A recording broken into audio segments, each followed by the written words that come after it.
සමාජීය විද්‍යාව හා තුලනාත්මක අධ්‍යයනාංශයේ මගින් සංවිධානය කරන මාසිකව පැවැත්වෙන සුම්හරහා මාර්ගගත ක්‍රමයක සිදු කරන දේශන මාලාවේ අද දිනට නියමිතව තිබෙන 12 වන දේශනය අද මේ දේශනයේ සම්ප්‍රදායකත්වය ලබා දෙන්නේ ශ්‍රී ලංකා භික්ෂු විශ්වවිද්‍යාලයේ භාෂා හා සංස්කෘතික අධ්‍යයන පීඨයේදී සමාජීය විද්‍යාව හා තුලනාත්මක අධ්‍යයන අංශයේහි මනෝවිද්‍යාව පිළිබඳ ආධුනික කතිකාචාර්ය මුවපැටිගේ වෙල හේමාලෝක හාමුදුරන් වහන්සේ උන්වහන්සේ කැලණිය විශ්වවිද්‍යාලයේ මනෝවිද්‍යාව පිළිබඳ ගෞරව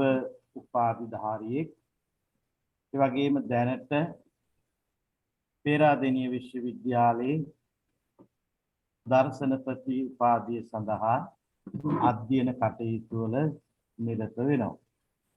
විශේෂයෙන්ම අද දවසේ දේශනාවට සහ සම්බන්ධ වන අපේ විශ්වවිද්‍යාලයේ පීඨාධිපතීන් වහන්සේ ඒ වගේම අංශාධිපති වහන්සේලා ඇතුළු සියලු දෙනාමත් ඒ වගේම බාහිරව සම්බන්ධ වෙන මේ මාතෘකාව පිළිබඳ උනන්දුවක් දක්වන සියලු දෙනාමත් ඉතාමත්ම ශ්‍රී ලංකා භික්ෂු විශ්වවිද්‍යාලය වෙනුවෙන් සමාජීය විද්‍යාව හා තුලනාත්මක අධ්‍යයනාංශය වෙනුවෙන් අපි ඉතාමත්ම කරුණාවෙන් යුක්තව පිළිගනු ලබනවා. විශේෂයෙන්ම ලංකාවේ විවිධ ප්‍රදේශවලට විදුලි බලය ඇන හිටීම නිසා මාර්ගගත ක්‍රමයක පැවැත්වෙන මේ දේශනවලට යම් දුෂ්කරතාවයක් පවතිනවා. දැන් මේ ප්‍රදේශයේ විදුලිය ඇන හිටීමක් සිදු වෙලා තියෙන්නේ. ඒ කෙසේ නමුත් අපි සංවිධානය කරගත් ආකාරයට මෙම දේශනයේ පැයක පමණ කාලයක් පවත්වන්නටත් ඉන් අනතුරුව පැය භාගයක කාලයක් දේශනයෙන් මතුවන ගැටලු අදහස් සාකච්ඡා කිරීම සඳහා අවස්ථාව සැලසෙනවා. ඉතින් කල් වේලා තවත් නොගෙන කාලේ තවත් නොගෙන මම ඊ타ත්ම කරුණාවෙන් යුක්තව ආරාධනා කරනවා අද දේශනයේ මාතෘකාව සමාජීය හුදකලා බව හා මානසික සෞඛ්‍ය මේ මාතෘකාවට අදාළව මෙම සාකච්ඡාව ආරම්භ කරන හැටියට ශ්‍රී ලංකා භික්ෂු විශ්වවිද්‍යාලයේ භාෂා හා සංස්කෘතික අධ්‍යයන පීඨයේ සමාජීය විද්‍යාව තුලනාත්මක අධ්‍යයන අංශයේ මනෝවිද්‍යාව පිළිබඳ ආධුනික කතිකාචාර්ය මුවපැටිගේ වෙල හේමාලෝක හාමුදුරන් වහන්සේ. හොඳයි, තෙරුවන් සරණයි සියලු දෙනාටම. මාව ඇහෙනවද? මම මුලින්ම දැනගන්න කැමතියි ඇහෙනවද කියලා. ඔව්, ඔබ වහන්සේ ඇහෙනවා. හොඳයි, එහෙමනම් සියලු දෙනාටම නැවත වතාවක් තෙරුවන් සරණ ප්‍රාර්ථනා කරනවා. ඒ වගේම සුබ සන්ධ්‍යාවක් ඔබ හැම දෙනාටම. ශ්‍රී ලංකා භික්ෂු විශ්වවිද්‍යාලයේ සමාජීය විද්‍යාව හා තුලනාත්මක අධ්‍යයන අංශයේ මනෝවිද්‍යාව පිළිබඳව ජ්‍යෙෂ්ඨ කතිකාචාර්ය මේ වැඩසටහන මෙහෙයවනු ලබන කරඬබුලේ විජිතතිස්ස පඬිත හාමුදුරුවන් වහන්සේ ඇතුළු සම්බන්ධීකාරක අපේ ගෝනනගොඩ නන්ද පඬිත හාමුදුරුවන් වහන්සේ ඒ වගේම අනෙකුත් මාර්ගගත ක්‍රමයේ ඔස්සේ මේ දේශනය සඳහා ශ්‍රාවකයන් හැටියට සම්බන්ධ වන සම්භාවනීය විද්වත් සියලු දෙනාගේම විශේෂයෙන්ම කතිකාචාර්ය පඬිත හාමුදුරුවන් වහන්සේලා ඇතුළු අනෙකුත් සම්භාවනීය සියලු දෙනාගෙන්ම මම මේ අවස්ථාවේදී අවසර වචනය කරනවා. පඬිත හාමුදුරුවෝ සිහිපත් කළ පරිදි මම අද දවසේ මේ මාර්ගගත ක්‍රමයේ ඔස්සේ දේශනේ පැවැත්වීම සඳහා මාතෘකාව වශයෙන් තෝරාගත්තේ සමාජීය උදකලා බව හා මානසික සෞඛ්‍ය කියන මාතෘකාව.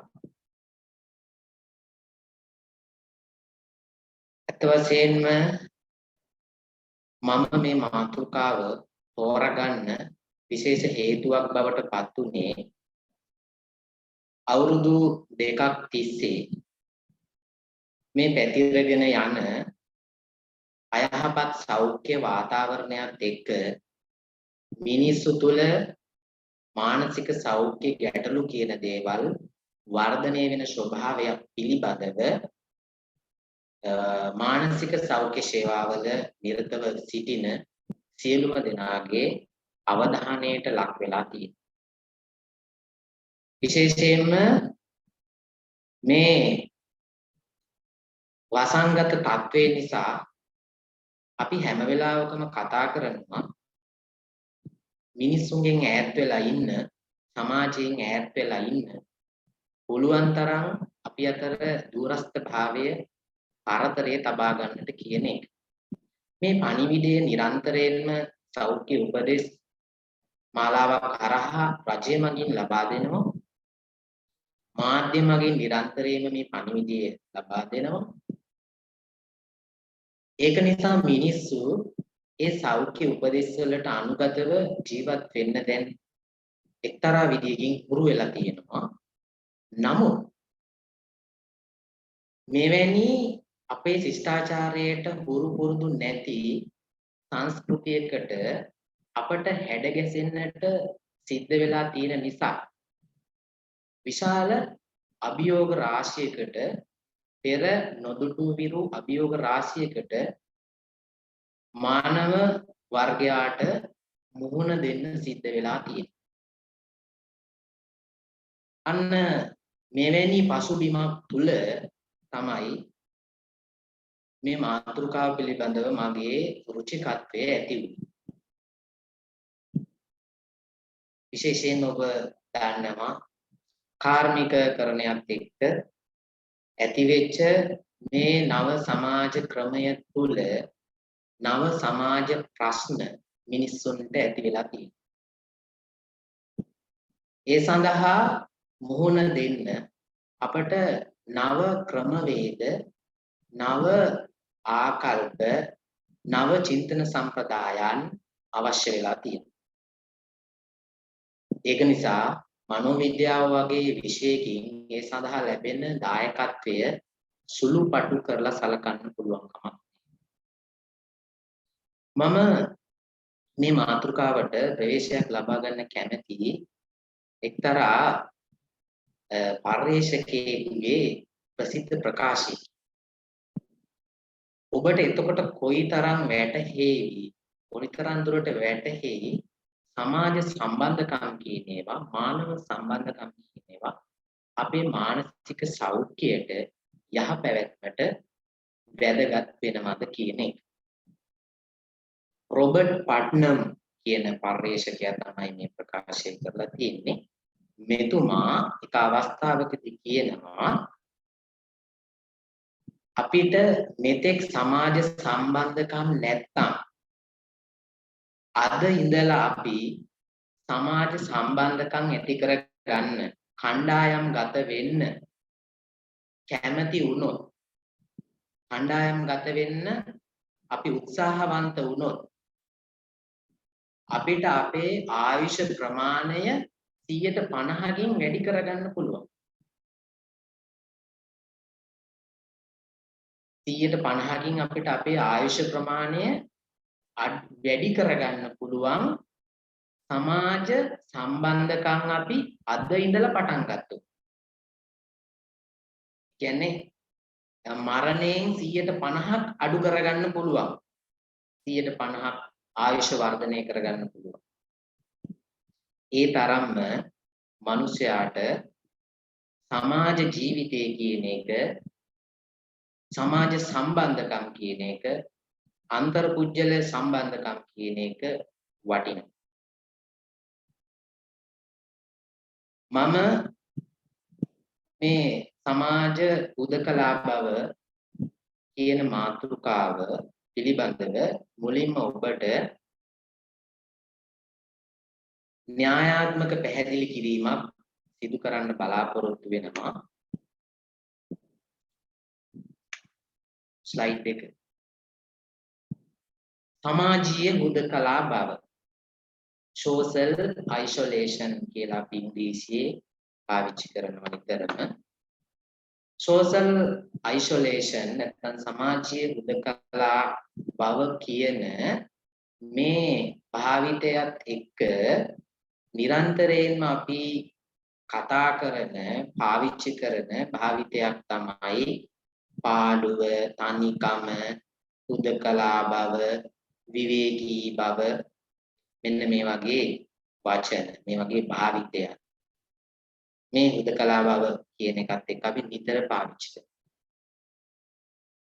isolation කියලා කියන්නේ නැත්නම් හුදකලා වීම කියලා කියන්නේ එහෙමත් නැත්නම් සමාජයෙන් ඈත් වීම කියලා කියන්නේ සමාජයෙන් ඉවත් වීම කියලා කියන්නේ සමාජ සම්බන්ධකම් නැති කිරීම සමාජ සම්බන්ධකම් වලින් තොරව ජීවත් වීම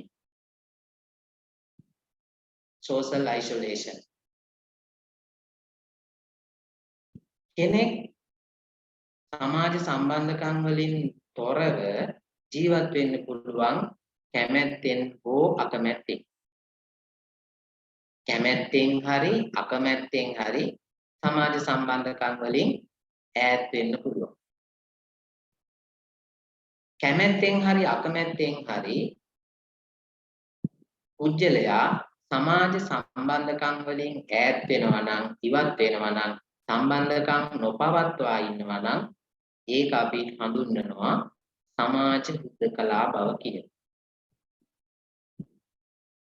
මේක සමාජයෙන් කොන්වීම වැනි තත්වයක් නෙවෙයි. සමාජයෙන් කොන්වීම පිළිබඳව අදහසක් මෙතන නැහැ. පුජ්‍යලයා විසින් කැමැත්තෙන් හරි අකමැත්තෙන් හරි සමාජ සම්බන්ධකම් වලින් ඈත් වීමක් ඉවත් වීමක් තමයි අදහස් වෙන්නේ. social isolation කියන්නේ. ඊළඟට දැන් මේ social isolation කියන වචනයත් එක්ක තව භාවිතා වෙන සමගාමී වචනයක් තමයි මම මුලින් කියපු විදිහට loneliness කියන එක.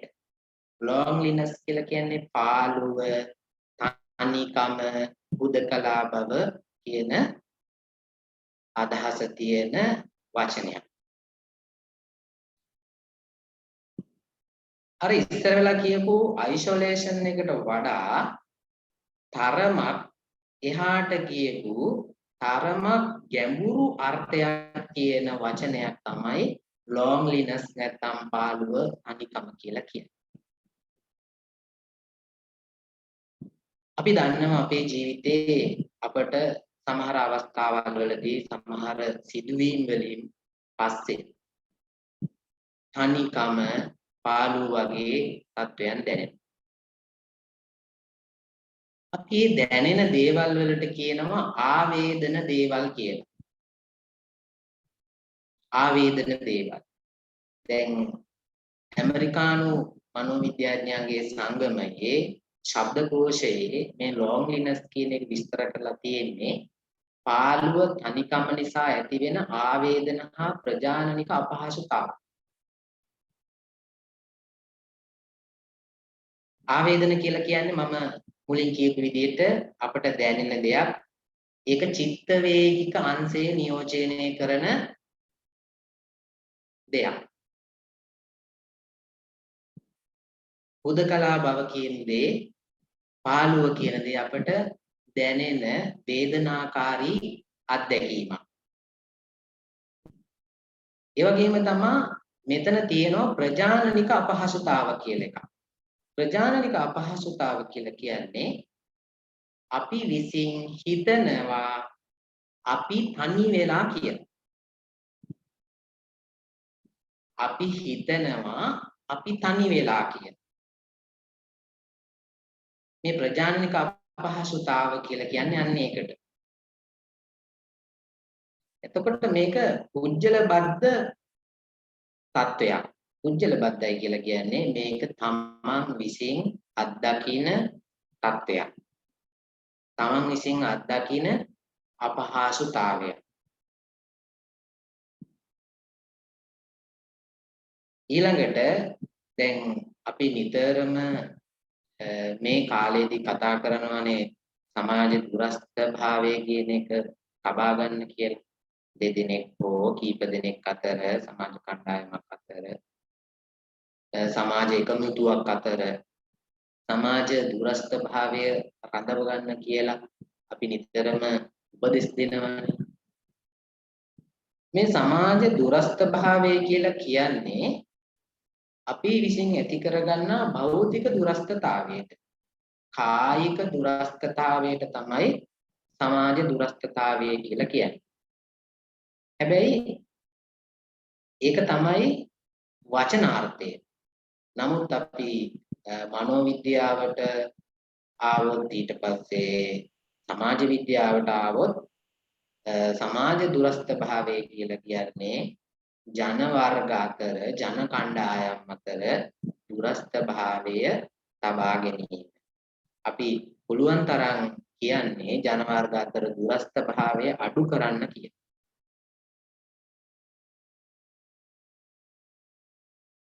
සිංහල, දෙමළ, මුස්ලිම්, කතෝලික මේ ජන වර්ග අතර දුරස්ථ භාවය අඩු කරලා පුළුවන් තරම් සමීප වෙන්න සහයෝගීතාවය ඇති කරගන්න කියන එක තමයි අපි හැම වෙලාවකම කියන්නේ.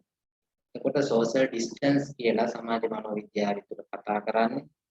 ඒ වගේම සමාජ විද්‍යාව තුළ කතා කරන්නේ ඒක.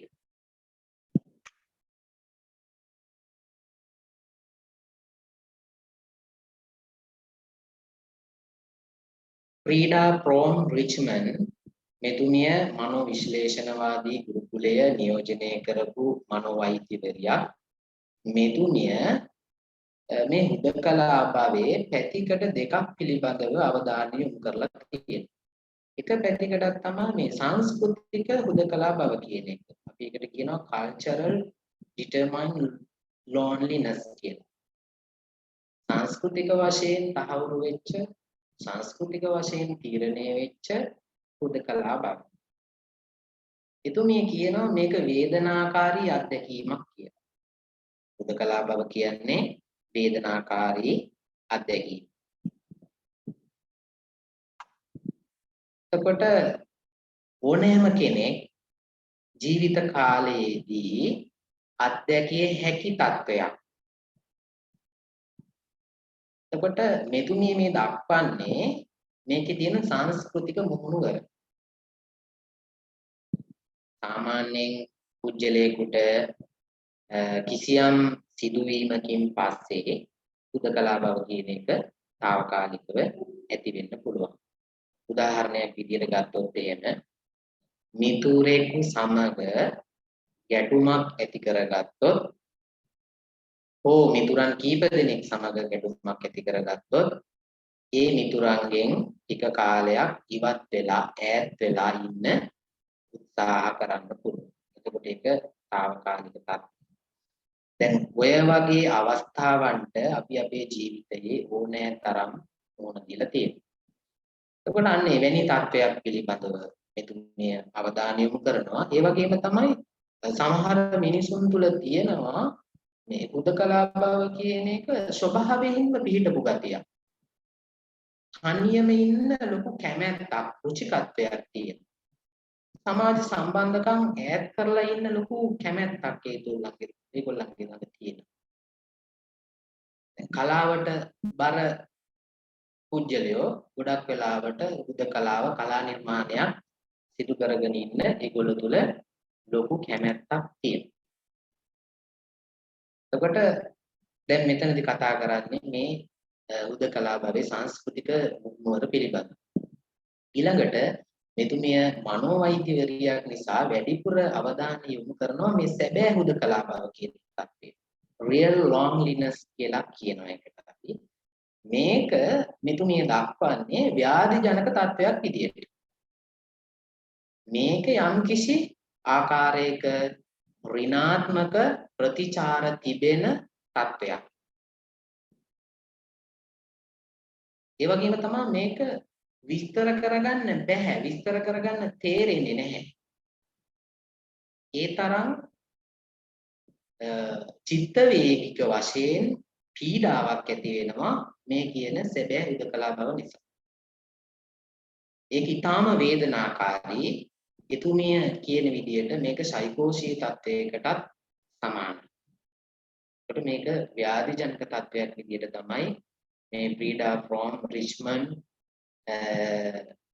කියන මේ මනෝවිශ්ලේෂණවාදී ගුරුකුලයේ නියෝජනය කරපු මනෝ වෛද්‍යවරිය ප්‍රකාශ කරා. ඊළඟට ඔබ දන්නවා සමහර විට හැරි ස්ටැක් සුලිවන් කියන ඒත් මනෝ විශ්ලේෂණවාදී ගුරුකුලයේ නියෝජනය කරපු මනෝවිද්‍යාඥයෙක්. මේ හැරි ස්ටැක් සුලිවන් කියන කෙනත් ඒ වගේම වයිස් කියන කෙනත් ඉදිරිපත් කරලා තියෙනවා මේ ආදරණීය සම්බන්ධකම් සමීප සම්බන්ධකම් පුජ්‍යලෙක්ගේ බිඳ වැටුණට පස්සේ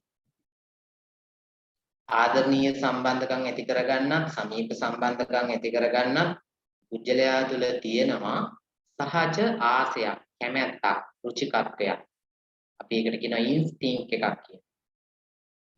ඒ ආශය හමු නොවීම නිසා තමයි පුජ්‍යලයාට හුදකලා බව කියන එක ඇති වෙන්නේ. මේ සහජ ආසාව තෘප්තිමත් කරගන්න බැරි වුණාට පස්සේ පුජ්‍යලයා හුදකලා.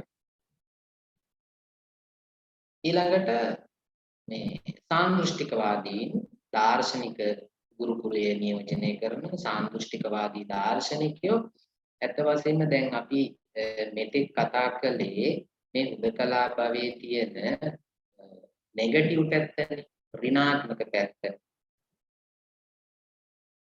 නමුත් දැන් සාන්දෘෂ්ටිකවාදීන් හුදකලා භවයේ ධනාත්මක පැත්ත දැකලා තියෙනවා. සාන්දෘෂ්ටිකවාදීන් කියන්නේ මිනිස් ජීවිතයේ අනිවාර්ය අංශයක් තමයි අනිවාර්ය අත්දැකීමක් තමයි මේ හුදකලා භව කියන්නේ. හුදකලා භවෙන් අපි කාටවත් මිදෙන්න බෑ. මේක වේදනාකාරී වුණත් මේ තුලින් අපිට අපි පිළිබඳව ලොකු අවදිකමක් ඇති කරනවා. අපිට අපි පිළිබඳව විශාල අවදිකමක් ඇති කරනවා. ඒ වගේම තමයි නව නිර්මාණ සඳහා මඟ පාදන. මේක ඔබට හොඳට පැහැදිලි කරගන්න පුළුවන්. මේ කලාකෘති කරපු, ගීත රචනා කරපු කලාකරුවෝ ඊට පස්සේ නවකතා රචනා කරපු කලාකරුවෝ මේ ගොඩක් බොහෝ කලාකෘති කලා නිර්මාණ එළි දක්වපු කලාකරුවෝ හුඟක් ගත කරලා තියෙන්නේ හුදකලා ජීවිතයක්. තනිකඩ ජීවිතයක්. සමාජයෙන් ඉවත් වෙච්ච ඈත් වෙච්ච ජීවිතයක්. එතකොට ඒගොල්ලෝ තුල එක්තරා විදියකින් තිබිලා තියෙනවා දාර්ශනික ආකාරයේ හුදකලා බවක්. හුදකලා භවයේ දාර්ශනික බවකුත් තිබිලා තියෙනවා. දැන් මේ කතාව හොඳටම පැහැදිලි කරගන්න පුළුවන් සාන්දෘෂ්ටිකවාදී සුප්‍රකට දාර්ශනිකයෙක් තමයි රොලෝමේ එක අවස්ථාවකදී ප්‍රකාශ කරනවා මෙන්න මේ විදියට. නිර්මාණශීලීත්වය සඳහා මඟ පාදව ගන්න නම් නිර්මාණශීලීත්වය අපි තුල ඇති කරගන්න අවශ්‍ය නම් යම්කිසි පුජ්‍යලයේ හුදකලා බව කියන එක යොදා ගන්න ඕනලු ඵලදායී විදියට. යොදා ගැනීම සඳහා හැකියාව තියෙන්න ඕනලු පුජ්‍යලයකට. හුදකලා බව ඵලදායී විදියට යොදා ගැනීමේ හැකියාව තියෙන්න ඕන පුජ්‍යලයකට. නිර්මාණශීලීත්වය ඇති කරගන්න. ඒ සඳහා පුජ්‍යලයා බය වෙන්න හොඳ නැහැ. බිය නොවිය යුතුයි කියලා රොලෝ මේ කියනවා. එහෙමනම් දැන් සාන්දෘෂ්ටිකවාදී කතා කරන මේ උදකලා බව තුල ඇත්තටම මේ සොලිටියුඩ් කියලා කියන්නේ අපි විවේකීව කාලය ගත කරනවා කියන එක. උදකලාව විවේකීව දැන් අපේ බණ පොතේ තියෙන ඒකාකී කියලා.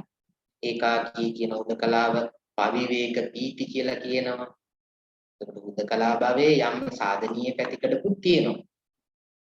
ධනාත්මක පැතිකඩකුත් තියෙනවා. උදකලා භව නරකම නැහැ. දාර්ශනිකයෝ ඒක දැකලා තියෙනවා. උඩ දාර්ශනිකයෝ කියන විදිහට උදකලා භවයේ ධනාත්මක පැත්තකුත් තියෙනවා. ඒ කියන්නේ සාධනීය පැත්තකුත් තියෙනවා. ඒ වගේම තමයි ඍණාත්මක පැතිකඩකුත් තියෙනවා.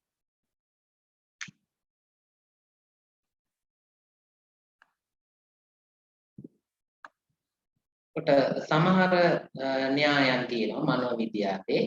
එක න්‍යායකින් කියලා තියෙනවා මේ උදකලා බව කියන්නේ මේ පුජ්‍යලයාගේ සංජානනික අත්දැකීමක්, අමිහිරි අත්දැකීමක්.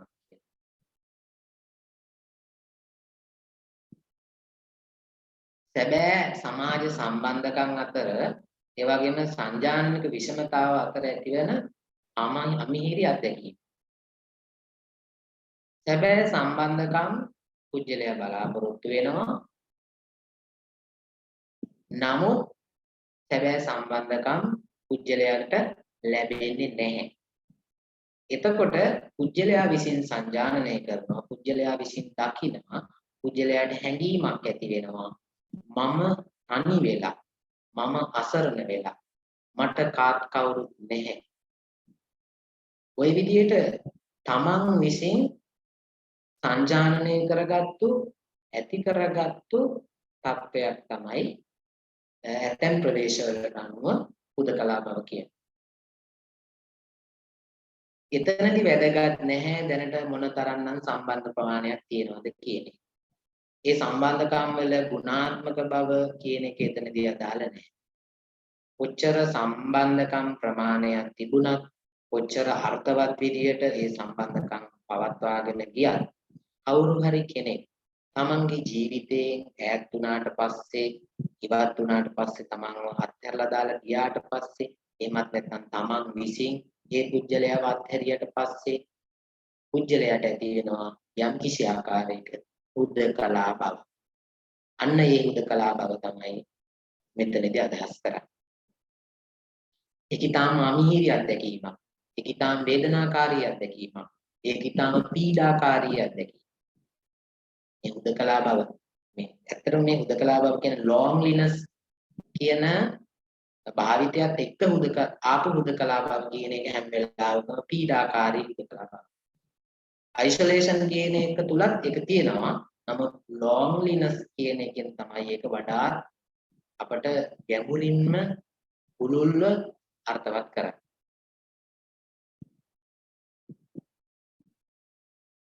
කොට මේ උදකලා බව කියන එක කෙනෙක් දීර්ඝ කාලීනව අත්දකින්න පුළුවන්. ඒක తాවකාලික අත්දැකීමක් බවට පත් වෙන්න පුළුවන්. දැන් මම අර මුලින් කියපු විදිහට සමහර අයගේ ස්වභාවයක්ම තමයි උදකලාව ජීවත් වීම.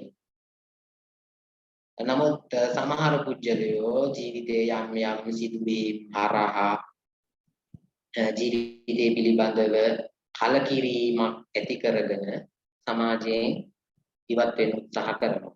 නමුත් නැවත ඒ අභ්‍යන්තර අර්බුදය निराකරණය වුණාට පස්සේ, මේ පීඩාවෙන් නිදහස් වුණාට පස්සේ නැවත සමාජ සම්බන්ධකම් ආරම්භ කරන්න පටන් ගන්න පුළුවන්. එතකොට తాවකාලික තත්ත්වයක් විදියට පවතින්නත් පුළුවන් මේ උදකලා බව කියන එක. එහෙම නැත්නම් දීර්ඝකාලීන තත්ත්වයක් විදියට පවතින්නත් පුළුවන්. මේ උදකලා බව දිගින් දිගට කෙනෙකුගේ ජීවිතය තුළ තියෙනවා නම් උදකලා බවට දැඩි ලෙස කෙනෙක් ඇලුම් කරනවා නම් උදකලා බව නිසා යම් කිසි ආකාරයක චිත්ත වේගික වශයෙන් පීඩාවටපත් වෙනවා නම් එවැනි හුදකලා බව අපි හඳුන්වනවා chronic loneliness.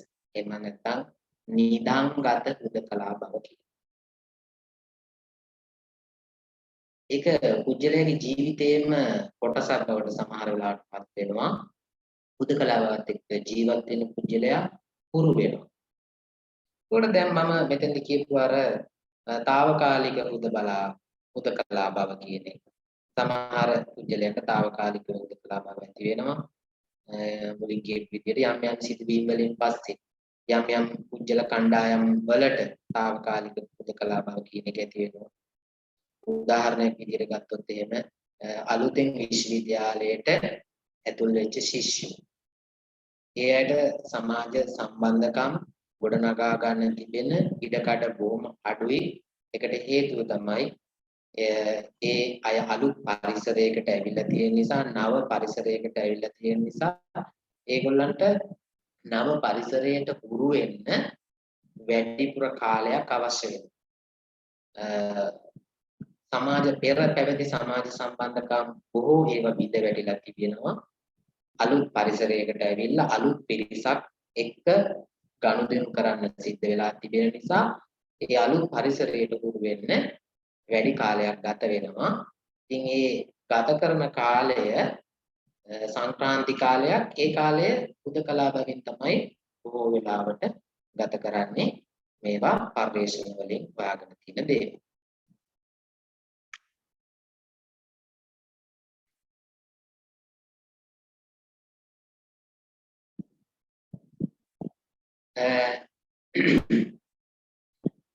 කැරින් රොබින්ස්ටන් ඒ වගේම ෆිලිප් ෂේවර් මේ කියන පර්යේෂකයෝ දෙන්න හුදකලා භාවයේ ප්‍රතිචාර 4ක් ප්‍රධාන හඳුනගෙන තියෙනවා.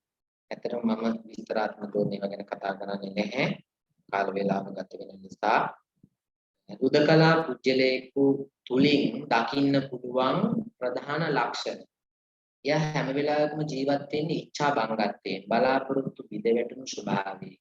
එයාට තියෙන ලොකු අසරණකමක්, කියා ගන්න බැරි අසරණකමක් තියෙනවා. ඒ විශාල වශයෙන් පාළුවක් ජීවිතේට දැනෙනවා. අපි කියන්නේ කාන්සියක් දැනෙනවායි කියලා.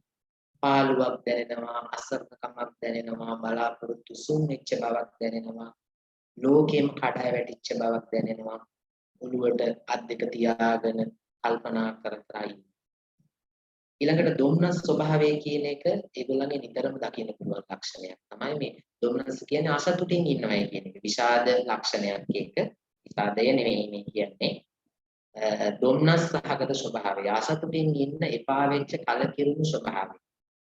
ඊළඟට මේගොල්ලෝ ගොඩක් කලබලයි. කලබල සහිතයි ඒ වගේම එපා වෙනවා. පුංචි සංසිද්ධියකදී පවා ජීවිතේ යම් දේවල් එපා වෙනවා. කලබලයටපත් වෙනවා. ඊළඟට ආත්ම විරෝධය කියලා කියන්නේ මේ තමන්ටම තමන්ගේ ලොකු විරෝධයක් තියෙනවා. ඒ ලක්ෂණ හැම වෙලාවකම මේගොල්ලෝ ප්‍රකට කරනවා. මේ කැරින් රුබින්ස්ටන් කියන පර්යේෂකයා ෆිලිප් ෂේවර් කියන පර්යේෂකයා මේ හුදකලා භවයේ ප්‍රතිචාර 4 දක්වලා තියෙනවා. හුදකලා භව ගැන අපි දැන් ගොඩක් දේවල් කතා කළා. දැන් හුදකලා භව වර්ධනය වෙන්න බලපාන හේතු මොනවාද? හුදකලා භව වර්ධනය වෙන්න බලපාන හේතු පිළිබඳව අපට බොහෝ කරුණු කාරණා කතා කරන්න පුළුවන්. පුළුල් පරාශයක වීදිය.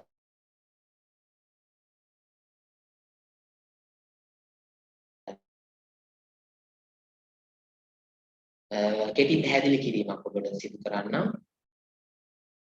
දැන් මම මුලින් කියපු සමහර දේවල් එක්ක දැන් කියන්න යන කාරණා සම්බන්ධතාවයක් තියෙනවා.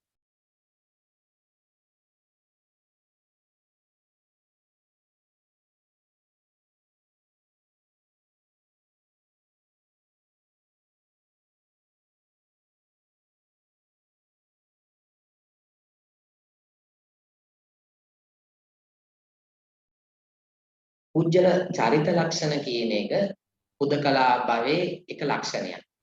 සමහර චරිත ලක්ෂණ තියෙන පුජ්‍යලයෝ හුදකලා භවට තාම ප්‍රිය කරනවා. දැන් මම චරිත ලක්ෂණ දෙකක් ගන්නම්කෝ මෙතනදී. සැකය සහ බිය. සමහර පුජ්‍යලයන්ගේ සැකය සහ බිය කියන එක සහජයෙන්ම තියෙනවා චරිතේ. සමාජ සම්බන්ධකම් ගොඩනගා ගන්න විශාල චකිතයක් තියෙනවා, සැකයක් තියෙනවා. අනිත් පුජ්‍යලයා මට හානි කරයිද? මගේ දේවල් දැනගනීද? මට විරුද්ධව කේලම් කියයිද? මට විරුද්ධව කුමන්ත්‍රණ කරයිද?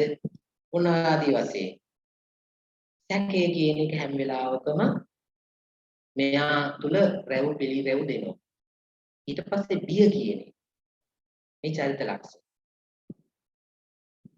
ඊට පස්සේ සමහර චරිත ලක්ෂණ තියෙනවා හැම වෙලාවකම හැම දෙයකම නෙගටිව් පැත්ත, ඍණාත්මක පැත්ත තමයි දකින්නේ.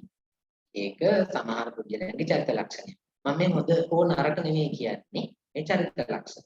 මේ චරිත ලක්ෂණ තියෙන අය තමයි වැඩිපුරම හුදකලා වෙන්න උත්සාහ කරන්නේ. සමාජ මනෝවිද්‍යාඥයෝ කියන කරුණේ. ඊළඟට සම්පත් සීමා වීම. සම්පත් සීමා සහිත වීම කියලා කියන්නේ දැන් ඇත්තටම මේ ප්‍රායෝගිකව අපිට සම්බන්ධකම් කියන දේවල් පවත්වාගෙන යන්න භෞතික සම්පත් කියන දේවල් අවශ්‍යයි. මුදල්, කාලය වගේ දේවල්. මුදල් සීමා සහිත වීම. කාලය කැප කරන්න නොහැකි වීම. තව කෙනෙක් වෙනුවෙන්. අන්න ඒ වගේ සම්පත් සීමා වීම නිසා පුජ්‍යලය හුදකලා වෙනවා. එතකොට හොයාගෙන තියෙනවා සමාජ මනෝවිද්‍යාඥයෝ අන්එම්ප්ලොයිමන්ට්ලා අතර කියන්නේ විරකියාවෙන් පෙළෙන පුජ්‍යලයන් අතර මේ හුදකලා බව කියන එක වැඩි. හේතුව සමාජයට යන්නේ ඒගොල්ලෝ බියයි. ඒගොල්ලන්ට විශාල අපහසුතාවයක් දැනෙනවා සමාජයට කියලා වියදම් කරන්න මුදල් නැති වුණාට පස්සේ. යාළුවෝ ඉදිරියේ ඊට පස්සේ තමන්ගේ ප්‍රේමවන්තිය පෙම්වතා පෙම්වතිය ඉදිරියේ වියදම් කරන්න මුදල් නැති නිසා සම්බන්ධකම් ගොඩනගා ගැනීම ගොඩාක් ඈත වෙනවා. තවත් හොයාගත්ත කාරණාවක් තමයි පරිශ්‍රකයෝ අඩු සමාජ ආර්ථික මට්ටමක් තියෙන අයත් හුදකලා බවට වැඩිපුර ප්‍රිය කරනවා. හේතුව ඒගොල්ලන්ට ප්‍රායෝගික වර්ගීය සම්පත් වල සීමිත බව නිසා. ඊළඟට මේ පාරිසරික සාධක කියලා කතා කරනවා. පාරිසරික සාධක කියන්නේ ඇත්තටම මම කෙටියෙන් විස්තර කරොත් පාරිසරික සාධක කියන්නේ සමාන වටිනාකම් සහ සමාන පසුබිමක් තියෙනකොට. දැන් උදාහරණයක් විදිහට ගත්තොත් ඩිවෝස් වෙච්ච පුජ්‍යලයෝ අතර සම්බන්ධතාවය වැඩි. බැඳගුවන් අතර සම්බන්ධතාවය වැඩි.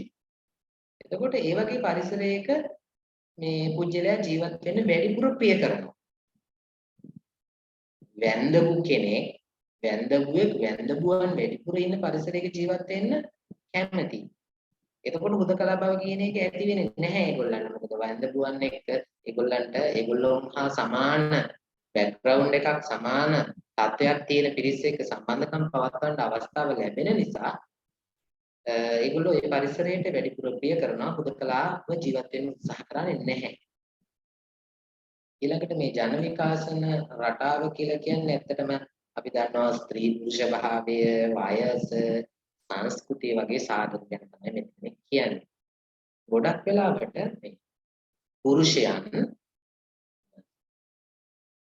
හුදකලාව ඉන්නවයි කියන එක හංගන්න උත්සාහ කරනවායි කියලා පර්යේෂකයෝ හොයාගෙන තියෙනවා. දැන් ඍජුවම ප්‍රශ්නාවලියක් දීලා පුරුෂයන්ගෙන් ඔබ හුදකලාව ජීවත් වෙනවාද කියලා ඇහුවොත් පුරුෂෝ ඒක ප්‍රසිද්ධියේ ප්‍රකාශ කරන්න විශාල අකමැත්තක් දක්වනවා. ඒකට හේතුව තමයි පිරිමි පුජ්‍යලයෝ Taman තනි වෙලා ඉන්නවයි කියන එක ප්‍රකාශ කරන්න ලොකු ලැජ්ජාවක් දක්වනවා කියන්නේ. මේ පරිශ්‍රකයෝ කියන කාරණා. පිරිමි නැත්නම් පුරුෂයෝ විශාල අකමැත්තක් දක්වනවලු Taman තනි වෙලා ඉන්නවයි කියන එක ප්‍රසිද්ධිය ප්‍රකාශ කරා. ඒක නිසා අර මේ හුදකලා බව මානින ස්කේල් වලදී ඍජුවම මේ ප්‍රශ්නයන් වලට පස්සේ පිරිමි අය ඒ වගේ මගහැරලා තියෙනවා. එතකොට ඒගොල්ලන්ගේ සැබෑ උත්කලා බව හොයන්න අපහසුලා තියෙනවා. හැබැයි කාන්තාව අතර එහෙම ගැටලුවක් නැහැ. කාන්තාව ඍජුව ප්‍රකාශ කරනවා මේ තමන් හුදකලා වෙලා ඉන්නේ කියන එක. ඒකට ඔන්න ඔය කියන සාධක බලපාන්න පුළුවන් හුදකලා බව වර්ධනය වෙනවා. ඊළඟට වැදගත්ම කතාවට තමයි ඊළඟට අපි යොමු වෙන්නේ මේ හුදකලා බව කොහොමද අපේ මානසික සෞඛ්‍යයට බලපාන්නේ කියන කාරණා. මම පර්යේෂණ ගණනාවක් ඇසුරෙන් මේ කාරණාව පැහැදිලි කරන්න බලාපොරොත්තු වෙනවා. හුදකලා බව කියන එක පුජ්‍යලේකුගේ මානසික සෞඛ්‍යයට ඉතාම අහිතකර විදියට බලපාන. ඒක අපිට පිළිගන්න සිද්ධ වෙන කාරණා. දැන් සමහර සමාජ මනෝවිද්‍යාඥයෝ කියනවා මම මුලිනුත් මේකට අදාළ සමහර කාරණා කතා කළා. මේ හුදකලා බව කියන්නේ සමහර මිනිසුන්ගේ ජීවිතේ තෝරා ගැනීමක්. ඒගොල්ලෝ ජීවත් වන ක්‍රමය තමයි ඒක. තනියම ජීවත් වීම තමයි ඒගොල්ලන්ගේ තෝරා ගැනීම. එතකොට ඒගොල්ලන්ට ඇති වෙන්නේ නැහැ වේදනාකාරී බවක් හුදකලාව නිසා. මොකද ඒගොල්ලෝ දකින්නේ නැහැ හුදකලා වීම වේදනාකාරී අත්දැකීමක් විදියට. ඒගොල්ලෝ සලකන්නේ ඒක මගේ කැමැත්ත, ඒක මගේ රුචිකත්වය, ඒක මගේ තෝරා ගැනීම, ඒක මගේ ක්‍රමය. ඒක නිසා අනිත් අය හිතන දේවල් පිළිබඳව ඒගොල්ලෝ සැලකිලිමත් වෙන්නේ නැහැ. ඒක නිසා දැන් හුදකලා බව කියන එක තෝරා ගැනීමක් විදියට කරපු උජ්ජලිය තුළ කාංසාව කියන එක වර්ධනය වෙනවා අඩුයි. ඒක වේදනාකාරී අත්දැකීමක් වෙනවා අඩුයි. නමුත් ගොඩක් මිනිස්සුන්ට හුදකලා බව කියන එක ඊටාම වේදනාකාරී අත්දැකීමක්. ඒක නිසා ආතතිය ඇති කරන ප්‍රධානම කාරකයක් විදියට හුදකලා බව සමාජ මනෝවිද්‍යාඥයෝ හඳුන්වලා තියෙනවා. ස්ටැන්ලි ෂක්ටර් කියන මේ පර්යේෂකයා පෙන්වලා දෙනවා හුදකලා බවයි කාංසාවයි අතරයි ලොකු සම්බන්ධතාවයක් තියෙනවා. හුදකලා බව හා කාංසාව අතර ලොකු සම්බන්ධතාවයක් තියෙනවා කියලා මෙතුමා පෙන්වලා දෙනවා. එතකොට හුදකලාවෙන් ජීවත් වෙන මිනිස්සු හුඟක් වෙලාවට කාංසාවෙන් තමයි ජීවත් වෙන්නේ. කාංසාවෙන් පෙළෙන පුජ්‍යලයන්ට පුජ්‍යලයන්ගේ ලක්ෂණයක් තමයි කලකිරුණු එපා වුණු ස්වභාවය, වේදනාකාරී ස්වභාවය, අසතුටුදායක ස්වභාවය. මම මේ බොහොම සරලව ඔබට තේරුම් ගන්න පැහැදිලි කරන්නේ කාංසාවේ කියනකොට අසතුට සහ බිය කියන එක ඒ අය තුළ වැඩි. කලකිරීම කියන එක වැඩි, එපා වීම කියන එක වැඩි, අසුභවාදී සිතිවිලි කියන එක වැඩි. හැමදේම විවේචන සීලීව දකින්න පෙළඹීම කියන එක වැඩි. මොකද ඇතුලේ විශාල ප්‍රෙෂර් එකකින් තමයි ඉන්නේ. මේ කාංසාවේ ස්වභාවය අතදී සමහර ලක්ෂණ මම ඔය අතර කිව්වා. එතකොට මේගොල්ලෝ තුළ මේ වෛරය කියන එක තැම්පත් වෙනවා වැඩි. ආක්‍රමණශීලී බව කියන එක වැඩි. මේ හුදකලා පුජ්‍යලව අතර.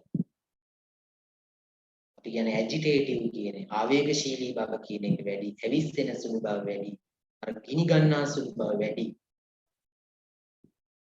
වෛරය තැම්පත් කරගෙන ඉන්න ස්වභාවය වැඩි. අනිත් අයට විරුද්ධව ක්‍රියා කරන ස්වභාවය වැඩි. ඊළඟට තව හොයාගෙන තියෙන කාරණාවක් තමයි මේ පරිශ්‍රකෙක හුදකලා බව ඊළඟට මේ විෂාදය කියන தත්ත්වය. ඒ වගේම ආත්ම සම්මානනය. අඩු ආත්ම සම්මානය low self esteem කියලා අපි කියනවා. හුදකලා බවත් විෂාදයත් අඩු ආත්ම සම්මානනයත් අතර. විෂාදය හා අඩු ආත්ම සම්මානනය කියන දෙක මේ හුදකලා බවත් එක්ක ප්‍රබල සම්බන්ධතාවයක් තියෙනවා කියලා. හුදකලා ඉතින් අපිට මොකක්ද දෙන පණිවිඩය? ඒකේ අදහස තමයි කෙටියෙන් මොකද්ද? හුදකලා පුජ්‍යලයෝ විෂාදයෙන් පෙළෙනවා. එක්කෝ ඒගොල්ලන්ට විෂාදය වැළඳීමේ ඉහළ සම්භාවිතාවක් තියෙනවා කියන්නේ. ඒ වගේම තමයි ඒගොල්ලන්ගේ හැකියාවන් පිළිබඳව ඒගොල්ලන් පිළිබඳව අඩු වටිනාකමක් තමයි තියෙන්නේ. මට බෑ, මම දන්නේ නැහැ, මම දුර්වලයි. ඔය ආදී වශයෙන් ඊටමත්ම ඍණාත්මක ආකල්ප තමයි තමන් පිළිබඳව ඇති කරගන්නේ. තමන්ට තමන් වටිනාකමක් ලබා දෙන්නේ නැහැ. තමන්ට තමන් ගෞරවයක් ලබා දෙන්නේ නැහැ. තමන්ගේ හැකියාවන් තමන් විසින්ම අගය කරන්නේ නැහැ. හැම වෙලාවකම මේවා අපතක්සේරුවට ලක් කරනවා තමන්. ඔකට හුදකලා කුජලිය විසාදයෙන් පෙළෙන ප්‍රමාණය වැඩි කියලා අපි කිව්වා. ඒක නිසා ඒගොල්ලෝ අතර සියදිවි නසා ගැනීම ප්‍රතිශතයක් තාම වැඩි.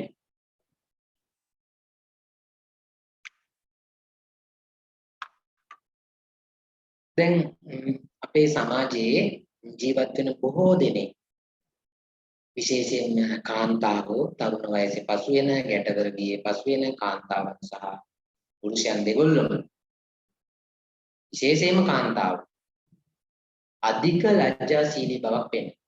මේ ලැජ්ජාශීලී බව මේ සයිනස් කියන එක අපේ සංස්කෘතියේම ලක්ෂණයක් විදිහටත් තියෙනවානේ. මේ පෙරදිග සංස්කෘතියේ කැපී පෙනෙන ලක්ෂණයක් තමයි මිනිස්සුන්ගේ මේ ලැජ්ජාශීලී බව. අධික ලැජ්ජාශීලී බව. විවෘත නොමැති වීම. විවෘතව තමන්ගේ හැඟීම්, තමන්ගේ අදහස් ප්‍රකාශ කරන්න විශාල අකමැත්තක්, විශාල ලැජ්ජාවක් දක්වන පෙරදිග මිනිස්සු. එතකොට මේ සංස්කෘතික මේ හරයන් කියන දේවල් බලපානවා හුදකලා බව වර්ධනය වෙන්නේ. ලැජ්ජාශීලී බව දැන් ඔයගොල්ලන්ට මේ වක්‍රයෙන් පෙන්නලා දෙනවා.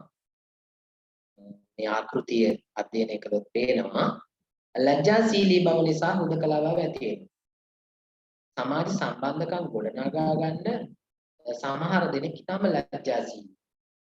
දැන් ගැටවරවියේ පසු වෙන ළමයෙක් නම් පිරිමි ළමයෙක් නම් ගැහැණු ළමයෙකුට විවෘතව තමන්ගේ අදහස ප්‍රකාශ කරන්න විශාල ලැජ්ජාවක් සහ බියක් දක්වනවා. ඒගොල්ලන්ට ඒක හරි අපහසුයි. ඒගොල්ලන්ට ඒක හරි පීඩාවක්. එතකොට හැම වෙලාවකම මේ ලැජ්ජාශීලී මිනිස්සු සමාජයට යන්න අකමැති, සමාජයෙන් ඉවත් වෙනවා. අන්තර්පුද්ගල සම්බන්ධකම් ගොඩනගා ගන්න පෙළඹෙන්නේ නැහැ. ඒත් එක්කම හුදකලා බව ඔවුන් තුල වර්ධනය වෙනවා. හුදකලා බව නිසා පෙරලා විෂාදය ඇති වෙනවා. විෂාදය නිසා ලැජ්ජාශීලී බව ඇති වෙනවා. ඊළඟට ලැජ්ජාශීලී බව නිසා විෂාදය ඇති වෙනවා. ලැජ්ජාශීලී බව, හුදකලා බව, විෂාදය මේවා ඔවුන් පෝෂණය කරන බවක් ඔබට පේනවා ඇති. හුදකලා බව නිසා විෂාදය ඇති වෙනවා. විෂාදයේ ලක්ෂණයක් විදිහට හුදකලා බව තියෙනවා. ඊට පස්සේ විෂාදය නිසා ලැජ්ජාශීලී බව ඇති වෙනවා. ලැජ්ජාශීලී බව නිසා විෂාදය ඇති වෙනවා.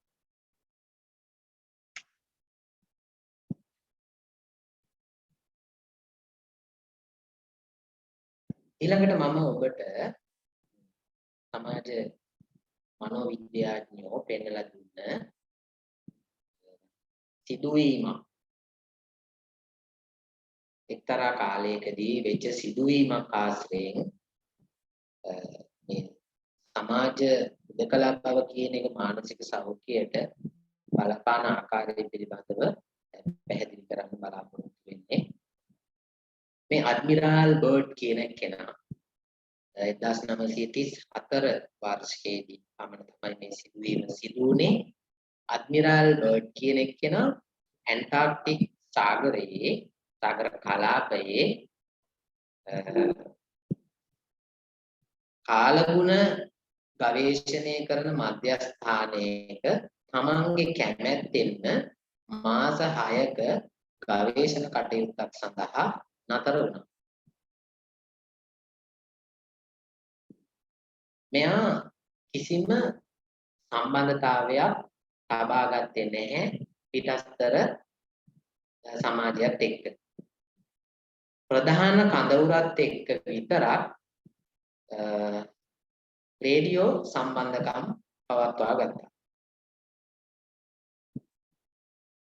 රේඩියෝ සම්බන්ධකම් පවත්වා ගත්තා ප්‍රධාන මේ කඳවුරත් එක්ක විතරක්. මෙයාට අවශ්‍ය වුණ ඇත්ත වශයෙන්ම මේ උදකලා බව කියන එක හරි එන්ජොයි කරන්න ඕන දෙයක් කියලා කියනවනේ. උදකලා භවයේ මිහිර කියන එක, උදකලා භවයේ සතුට කියන එක භුක්ති විඳින්න මෙයාට අවශ්‍ය වුණා. ඒක නිසා මෙයා තමන් විසින්ම උදකලා වෙන්න තීරණය කළා. ඇන්ටාර්ක්ටික් සාගර කලාපයේ කාලගුණ ගවේෂණ කුළුණක ඒ කාලගුණය පිළිබඳව වාර්තා කරමින් ඊළඟට කාලගුණය නිරීක්ෂණය කරමින් ඔය කටයුතු කරගෙන ආහාර පාන සපයාගෙන තනියම ජීවත් වෙන කල්පනා කරලා එතුමා කඳවුරකට ගියා. පළවෙනි සති 4 තුල මෙතුමා ඉතාම හොඳින් හිටියා. ගැටලුවක් ඇති වුණේ නැහැ. මේ උදකලා භවයේ සතුට විඳින්න මෙයාට අවශ්‍ය වුණා. ඉතින් ඒක නිසා මෙයා පළවෙනි සති 4ක කාලේ හොඳින් උදකලා භව කියන එක භුක්ති විඳින්න. හැබැයි සති 4ක් ගත වුණාට පස්සේ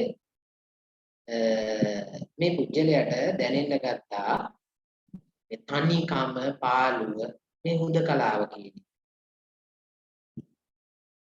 මේක මෙයාට විශාල පීඩාවක් බවට පත් වුණා. මේක පාලනය කරගන්න බැරි මට්ටමකට ආවා. ඇත්තටම මෙයා තමන් අර අතීතයේදී තමන්ගේ සමීපතමයන් එක්ක හිටපු අවස්ථා මනසින් මෙනෙහි කරගෙන ඒත් එක්ක සතුටු වෙන දේවල් කරපු අවස්ථා මනසින් මෙනෙහි කරගෙන මෙයා විශාල සතුටක් භුක්ති විඳා මේ හුදකලා බව නැති කරගත්තා ඒ තුලින්. හැබැයි ඒකත් කලේ ටික කාලයක්. ටිකෙන් ටික බොහොම අපහසු තත්ත්වයකටපත් වුණා. මෙතුමා විසින්ම තමයි මේ වාර්තා කරලා තියෙන්නේ. මෙයාට ඇතිවෙච්ච පීඩාව මෙයාට වචනයෙන් කියාගන්න බැරි වුණා. මම මිනිස්සුන්ගෙන් ඈත් වුණත් මම තනි වෙලා නැහැ කියන වැනි ප්‍රකාශ මෙයා සටහන් කරලා තිබුණා. ඒ තරම මෙයාට විශාල පීඩාවක් බවට පත් වුණා මේ හුදකලාව.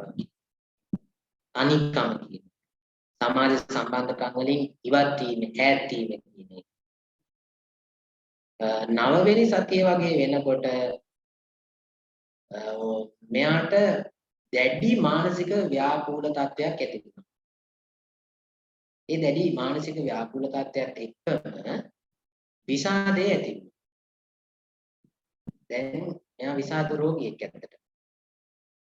දරා ගන්න බැරි තරම් වේදනාකාරී අත්දැකීමක් බවට පත් වුණා මේ හුදකලා ජීවිතයේ. ඇඩ්මිරාල් බර්ඩ් කාලගුණ ගවේෂණයක් සිදු කරපු මෙතුමා. කොට පැහැදිලි වෙනවා මේ සමාජයෙන් ඈත් වෙලා ඉන්න ඒවයි කියන එක අපිට විශාල පීඩාවක්, අපහසුවක්. ඊළඟට මේ හුදකලා බව කියන එක අපේ කායික සෞඛ්‍යයටත් තාම නරක විදියට බලපාන. ආතතිය ඇති කරන හෝමෝන ඔබ දන්නවා කෝටිසෝල් හෝමෝනය වගේ හෝමෝන වලට මේක නරක විදියට බලපාන. ළඟට ප්‍රතිශක්තිකරණ පද්ධතියේ ක්‍රියාකාරීත්වයට ශාරීරික ප්‍රදාහයන්ට බලපාන්න පුළුවන් මේ හුදකලා ජීවිතය කියන්නේ. ළඟට අධිරුධිර පීඩනය, හෘද රෝග, ප්‍රජානනික බිඳ වැටීම් කියලා කියන්නේ මතකය දුර්වල වීම, චින්තන ශක්තිය දුර්වල වීම වගේ දේවල්. ඊළඟට නිින්ද පිළිබඳව ගැටලු, මේ වගේ කායික ගැටලු බොහෝමයක් වර්ධනය වෙන්න පුළුවන් හුදකලා බව නිසා. ඊළඟට මම බොහොම වැදගත් කාරණාවක් කියන්න යන්නේ අපි අතර දැන් බොහෝ දෙනෙක් ඉන්නවනේ සුරතල් සත්තු ඇති කරන්න විශාල කැමැත්තක් දක්වන සුරතල් සත්තු ඇති කරන්න විශාල රුචිකත්වයක් දක්වන පුජ්‍යලෝ ඉන්නවා. සමහර අවස්ථාවල් වලදී සමහර පුජ්‍යලෝ කියනවා මිනිස්සුන්ට වඩා හොඳ ගති ගුණ මනුස්සකම් සත්තු තුල තියෙනවායි කියලා. ඒක නිසා මිනිසුත් එක්ක පවත්වන සම්බන්ධකම් ගොඩක් වෙලාවට ඈත් කරලා සත්තුන්ට සමීප වෙන අවස්ථා අපි ඕන තරම් දැකලා තියෙනවා. අතරත් මෙවැනි උදවිය ඉන්නවා. ඊළඟට මිනිසුන්ට විතරක් නෙවෙයි දැන් මම දන්න අත්දැකීමක් තියෙනවා. එක ළමයෙක් ඉන්නවා. මේ ළමයා ගෝණිකන්ට විශාල ඇල්මක් දක්වනවා. අම්මගේ අතේම එල්ලිලා තමයි කොහෙ ගියත් යන්නේ. යාළුවෝ කියන අය සමග කිසිම සම්බන්ධතාවයක් නැහැ. සමහර වෙලාවට එයා දන්නේ නැහැ යාළුකම කියන්නේ මොකක්ද කියන එක පිළිබඳව. යාළුකම හදාගන්නේ මිත්‍රත්වයේ කියන එක ගොඩනගාගන්නේ කොහොමද කියන එක පිළිබඳවත් එයාට අවබෝධයක් නැහැ. අපි කියන්නේ එවැනි අයට අපි කියන්නේ සමාජ කුසලතා නැහැ කියලා. සමාජ සම්බන්ධකම් ගොඩනගා ගැනීමට සහ පවත්වාගෙන යාමට සමාජ කුසලතා නොමැති වීම. ඒ වගේ අවස්ථාවලදී පුජ්‍යලයෝ තනි වෙන හුදකලා වෙනවා.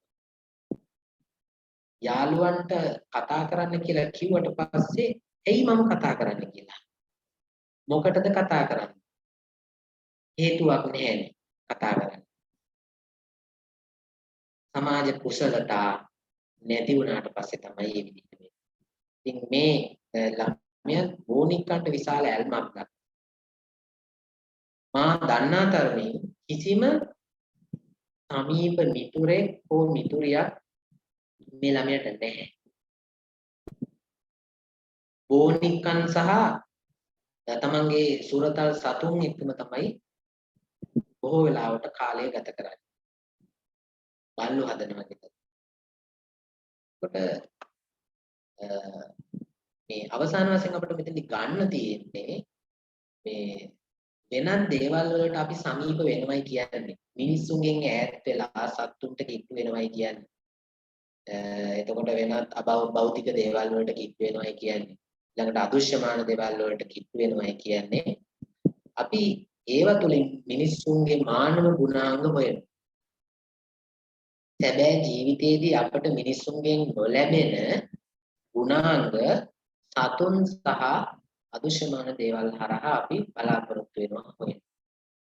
එතකොට දැන් සත්තු හදන එක ගැන නෙවෙයි මම කියන්නේ සත්තුන්ට අධික ලෙස ඇල්මක් දක්වන පුජ්‍යලයන්ගේ ජීවිත දිහා බැලුවොත් එහෙම අපිට මම මේ කාටවත් පහරක් ගන්නව නෙවෙයි මේක තමයි ස්වභාවය. හොයලා බැලුවොත් අපිට හොයා ගන්න පුළුවන් බොහෝ වෙලාවට ඒගොල්ලෝ හුදකලා ජීවිත තමයි ගත කරන්නේ. තනිකඩ ජීවිත. දැන් මෙතනදී අදහසක් මතුවෙන්න පුළුවන් මේ ගොඩක් එයාට යාළුවෝ ඉන්නවා කියලා. ඒ යාළුවෝ හිටියට සම්බන්ධකම් තිබුණටම බෑ. ඒ සම්බන්ධකම් කියන ඒවා අර්ථවත් සම්බන්ධකම් බවට පත් වෙන්න ඕන. යහපත් සම්බන්ධකම් බවට පත් වෙන්න ඕන. ගැටුම්කාරී නොවන සම්බන්ධකම් බවට පත් වෙන්න. මම මේ පිළිබඳව තව පැහැදිලි කරන්නම් ඉදිරියේදී.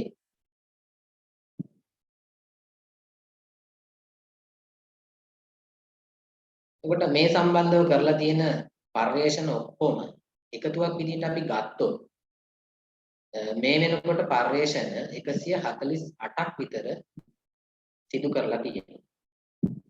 මිනිස්සු 3000කට අධික ප්‍රමාණයක් යොදාගෙන තියෙනවා. මේ පර්යේෂණ වාර්තාවල දත්තවලට අනුව පර්යේෂකයෝ පෙන්වලා දීලා තියෙනවා උදකලා බව නිසා, තනිකම නිසා, පාළුව නිසා මිය යන මිනිසුන්ගේ ප්‍රමාණය දුම්පානයේ මිය යන මිනිසුන්ගේ ප්‍රමාණයට සමානයි. එතකොට ඔබට පැහැදිලි වෙනවා ඇති මොන තරම්නම් පිරිසක් මේ උදකලා බව නිසා මිය යනවද කියන එක. ප්‍රධානම කාරණාවක් තමයි හුදකලා බවත් එක්ක ඇති වෙන විෂාදමය තත්ත්වය. විෂාදමය තත්ත්වය නිසා මිනිස්සු සීදී නසා ගන්න පෙළඹෙනවා. දැන් සමාජ මනෝවිද්‍යාඥයෝ කියන්නේ අඩුතරමින් ඔබට මේ සැබෑ ජීවිතයේ සමාජ සම්බන්ධකම් ගොඩනගා ගන්න බැරි නම් සමාජ මාධ්‍ය ජාලවලදී හරි මුහුණු පොත වගේ සමාජ මාධ්‍ය ජාලවලදී හරි සමාජ සම්බන්ධකම් ගොඩනගා ගන්න. මොකද ඒ තුලින් අර සැබෑ මානව සම්බන්ධකම් ගොඩනගා ගැනීම හරහා සම්පූර්ණ වෙන චිත්ත වේග එතනදී සම්පූර්ණ වෙනවා. කෘතිම පරිසරයක් තුලදී වුණා. කෘතිම ප්ලැට්ෆෝම් එකක් තුලදී වුණත් අර චිත්ත වේගික තත්වයන් සම්පූර්ණ වෙනවා. සමාජ සම්බන්ධකම් මුහුණු පොත හරහා හරි ගොඩනගා ගැනීම හරහා. මේක තමයි වැදගත්ම පරිශ්‍රණය සහ වැදගත්ම අනාවරණය. මේක මම හිතනවා සියලුම දෙනාට අතිශය වැදගත් වෙයි. සමාජ ජීවිතයක් මොනතරම් මිනිසුන්ගේ ජීවිතයට විශේෂයෙන්ම මානසික සෞඛ්‍යයට සහ කායික සෞඛ්‍යයට බලපානවද කියන එක තේරුම් ගන්න මේ පරිශ්‍රණ ප්‍රතිඵල තාම වැදගත් වෙයි, උපයෝගී වෙයි. මේ පරිශ්‍රණය ඇත්තටම කරලා තියෙන්නේ හාවර්ඩ් විශ්වවිද්‍යාලය මගින් වැඩිහිටියන්ගේ සංවර්ධනය පිළිබඳව සිදු කරපු මෙතෙක් සිදු කරලා තියෙන දීර්ඝතම අධ්‍යයනයේ විදිහට මේක හඳුන්වන්න පුළුවන්. අවුරුදු 75ක් එක දිගට මේ පරිශ්‍රණය අඛණ්ඩව අද දක්වාම සිදු කරගෙන එනවා. එතකොට දැනට ඉන්න මේ පරිශ්‍රණය බාරව ඉන්න අධ්‍යක්ෂකවරයා මේ 4 වෙනි අධ්‍යක්ෂකවරයා. මුලින්ම මේ පරිශ්‍රණය සඳහා සම්බන්ධ කරගෙන තියෙනවා 724ක් පුරුෂයෝ. පිරිමි පුජ්‍යලයෝ 724ක් සම්බන්ධ කරගෙන තියෙනවා. දැන් අවුරුදු 75ක් ගත වෙලානේ. අවුරුදු 75ක් අඛණ්ඩව මේ 724 දෙනාගේ ජීවිත පිළිබඳව මේ පර්යේෂණ කණ්ඩායම හාවර්ඩ් විශ්වවිද්‍යාලයේ පර්යේෂණ කණ්ඩායම අධ්‍යයනය කරලා තියෙනවා. මේගොල්ලන්ගේ රැකියාව ආශ්‍රිත ජීවිතය පිළිබඳව, මේගොල්ලන්ගේ ගෘහ ජීවිතය පිළිබඳව, මේගොල්ලන්ගේ අධ්‍යාපන ජීවිතය පිළිබඳව, මේගොල්ලන්ගේ සමාජ ජීවිතය පිළිබඳව, එතකොට මේගොල්ලන්ගේ සෞඛ්‍ය තත්ත්වයන් පිළිබඳව මේ සියල්ලක්ම පිළිබඳව තාම පුළුල්ව වර්ෂයක් පාසා මේ පර්යේෂණ කණ්ඩායම අධ්‍යයනය කරලා තියෙනවා. හැබැයි අවාසනාව තමයි 724 දෙනාගේ දැනට ජීවත් වෙලා ඉන්නේ 60 දෙනෙක් විතරයි. එතකොට මේ 60 දෙනාත් අවුරුදු 90 පහු කරපු පුජ්‍යලු. 90 දශකයේ තමයි 60 දෙනාම ජීවත් වෙන්නේ. ඊළඟට තව වැදගත් කාරණාවක් තමයි දැන් මේ 724 දෙනාට මේ දරු මුගුරෝ ඉන්නවනේ, විශේෂයෙන්ම දරුවෝ. මේගොල්ලන්ගේ දරුවෝ පිළිබඳව මේ පර්යේෂණයේදී දරුවෝ 2000කට අධික ප්‍රමාණයක් ඉන්නවා. ඒ 2000කට අධික ප්‍රමාණය පිළිබඳවත් මේ වෙනකොට පර්යේෂණ කරන්න පටන් අරගෙන තියෙනවා. ඒකත් වැදගත් කාරණා.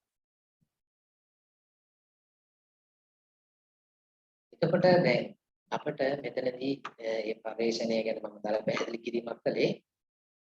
මෙතනදී වැදගත්ම වෙන්නේ මේ පර්යේෂණයේ අවසාන නිගමන සොයා ගැනීම. තව ඉදිරියේදී නිගමනයේ අවුරුදු 75ක් අඛණ්ඩව සිදු කරපු මේ පර්යේෂණයේ සොයා ගැනීම මම හිතනවා ඔබගේ ජීවිතේට ඉතාමත්ම වැදගත්. මේ පර්යේෂණ කණ්ඩායම දීලා තියෙන ප්‍රධානම නිගමනය තමයි යහපත් සමාජ සම්බන්ධකම් තුළින් සතුට හා සෞඛ්‍ය සම්පන්න බව ඇති කරගන්න කියන්නේ. අපි සතුටින් ඉන්න බලපානවා අපේ සම්බන්ධකම්. අපි නිරෝගී වී ඉන්න බලපානවා අපේ සම්බන්ධකම්. සම්බන්ධකම් බිඳ වැටෙන්න අපේ සතුට අපේ ජීවිතයෙන් අහිමි වෙනවා. අපේ සෞඛ්‍ය පරිහානියටපත් වෙනවා. මේගොල්ලන්ගේ ප්‍රධානම නිගමනය මානව සම්බන්ධකම්, සමාජ සම්බන්ධකම්, අන්තර්පුද්ගල සම්බන්ධකම් හොඳින් පවත්වාගෙන යෑම අපේ මානසික තෘප්තිය සඳහා ඒ වගේම කායික නිරෝගී බව සඳහා හේතු. අවුරුදු 75ක් අඛණ්ඩව සිදු කරපු පර්යේෂණ අවසාන ප්‍රතිඵලය. ඊළඟට මේගොල්ලෝ මේ ප්‍රතිඵලය ඔස්සේ මේගොල්ලෝ මේ හොයාගෙන තියෙන කරුණු ඔස්සේ අපට ප්‍රධාන පැතිකඩ තුනක් පිළිබඳව කතා කරන්න පුළුවන් මේගොල්ලන්ගේ සොයා ගැනීම වල. සමාජ සම්බන්ධකම් කියන දේවල් මිනිසුන්ගේ ජීවිතයට අතිශයින් වැදගත්. ඒ සම්බන්ධකම් හරහා උදකලා බව කියන එක නැති කරනවා. අපි දන්නවා අපිට ඉන්න මිතුරෝ, ඊට පස්සේ අපිට ඉන්න දෙමව්පියෝ, සහෝදර සහෝදරියෝ, ඥාතීන්, ස්වාමියා, බිරිඳ, අපි කතා කළොත් එහෙම අපේ සමීපතමයන්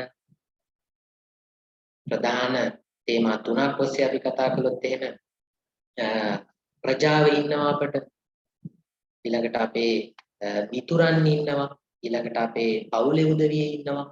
මේ ඇත් එක්ක අපි විශාල සම්බන්ධතාවයක් ගොඩනගා ගන්නවා. මෙන්න මේ ඇත් එක්ක අර්ථවත් යහපත් සම්බන්ධතා ගොඩනගාගත්තු පුජ්‍යලියෝ තමයි වඩාත් සතුටින් ජීවත් වෙලා තියෙන්නේ.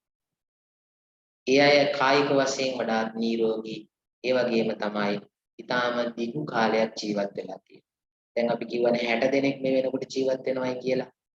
අර මුලින්ම පරිශ්‍රණය සඳහා සම්බන්ධ කරගත්තු 724 දෙනාගෙන් 60 දෙනෙක් මේ වෙනකොට ජීවත් වෙනවා කියලා කිව්වනේ.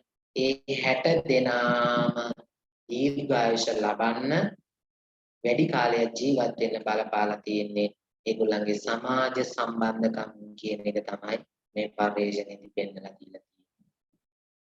එතකොට මේගොල්ලෝ කියනවා සමාජ සම්බන්ධකම් අඩු අය, උදකලා ජීවිත ගත කරන අයගේ ජීවිතය ඉතාම අතෘප්තිකරයි, අසතුටුයි.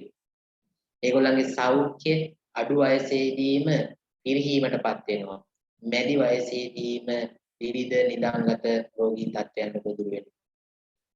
මානසික බිඳවැටීම් කියන ඒවා මේගොල්ලෝ තුල තියෙනවා.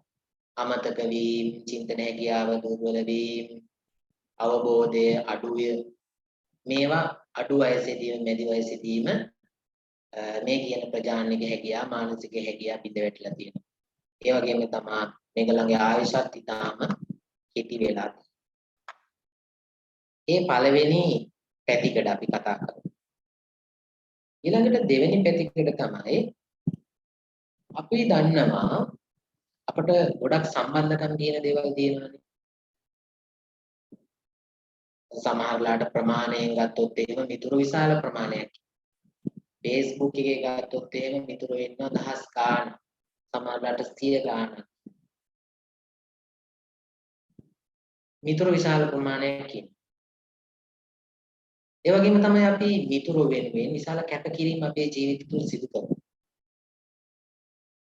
මේ එකකින්වත් නෙවෙයි අපි හුදකලා බව කියන එක මනි. මිතුරෝ ගොඩක් හිටියට මිතුරන් වෙනුවෙන් විශාල කැපකිරීමක් කළාට හුදකලා බව කියන එක මිනිස්සු තුලින් නැති වෙන්නේ නැහැ. කොච්චර මිතුරු හිටියත්, කොච්චර සමීප, කොච්චර සම්බන්ධතා ගොඩනගාගෙන හිටියත් තමන්ගේ බිරිඳ, ස්වාමියා, දරුවෝ, දෙමව්පියෝ එක කොච්චර සම්බන්ධකම් ගොඩනගාගෙන හිටියත් ඒ අය වෙනුවෙන් මොනතරම් කැපකිරීම සිදු කළත් ඒ සම්බන්ධතාවලදී ගැටුම් ඇති වෙනවා නම් ඒ සම්බන්ධතා සතුටුදායක නැත්නම්, එහෙමත් නැත්නම් අපි කියනවා ඒ සම්බන්ධතා අර්ථවත් නැත්නම්, ගුණාත්මක බව ඒ සම්බන්ධතාවල අඩු නම් ඒක අපේ සෞඛ්‍යයට, මානසික සෞඛ්‍යයට තාම නරක විදියට බලපාන. සම්බන්ධකම් වල ගුණාත්මක බව කියන ඒවා රැඳෙන්නේ විශ්වාසය මත. අන්‍යෝන්‍ය වගකීම් ඉටු කිරීම මත. ඔවුනොවුන්ට ගරු කිරීම මත. ඔවුනොවුන්ගේ කාර්යභාරයන් හොඳින් සිදු කිරීම මත කැප කිරීම මත මෙන්න මේ දේවල් තමයි අර්ථවත් සම්බන්ධතාවල් වල තියෙන්නේ. ගුණාත්මක සම්බන්ධතාවල් වල තියෙන්නේ.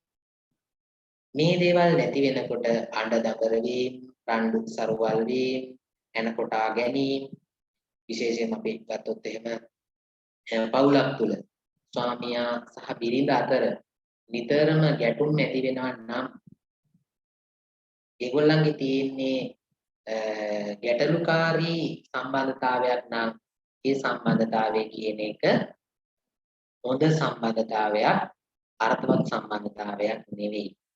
මේ පරිශ්‍රණ කණ්ඩායම කියන්නේ එතනින් අපේ මානසික සෞඛ්‍ය බිඳ වැටෙනවා.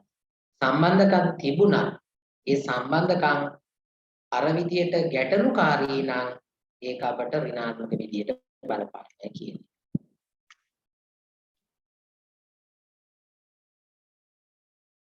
ඔකට සමීප සම්බන්ධකම් සතුටුදායක නම් නිරෝගීව ජීවත් වෙනවා.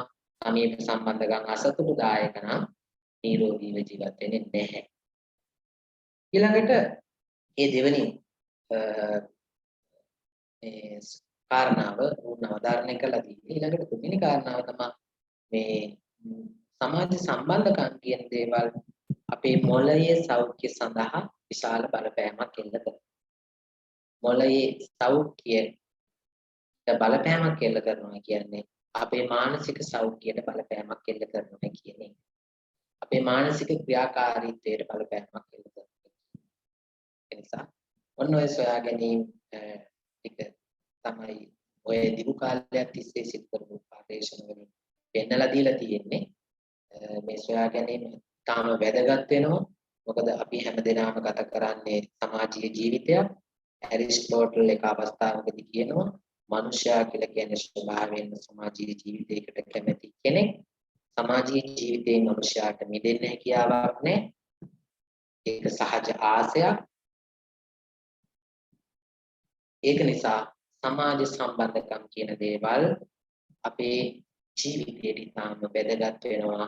උදකලා බව කියන එක අපිව ඝාතනය කරනවා, අපිව මරනවා, නොමරා මරනවා. අපි සමහර වෙලාවට කියනවා තමයි යාළුවොත් එක්ක ගැටුම් ඇති කරගත්තට පස්සේ ඊට පස්සේ අපේ ස්වාමියා බිරිඳ එක්ක ගැටුම් ඇති කරගත්තට පස්සේ ඊට පස්සේ අපේ දෙමව්පියෝ සහෝදරයෝ දරුවෝ එක්ක ගැටුම් ඇති කරගත්තට පස්සේ අපි කියනවා තමයි මේගොල්ලන්ගෙන් ඈත් වෙලා උදකලාව හිටියනම් මේ මොකක්වත් නැහැ කියන.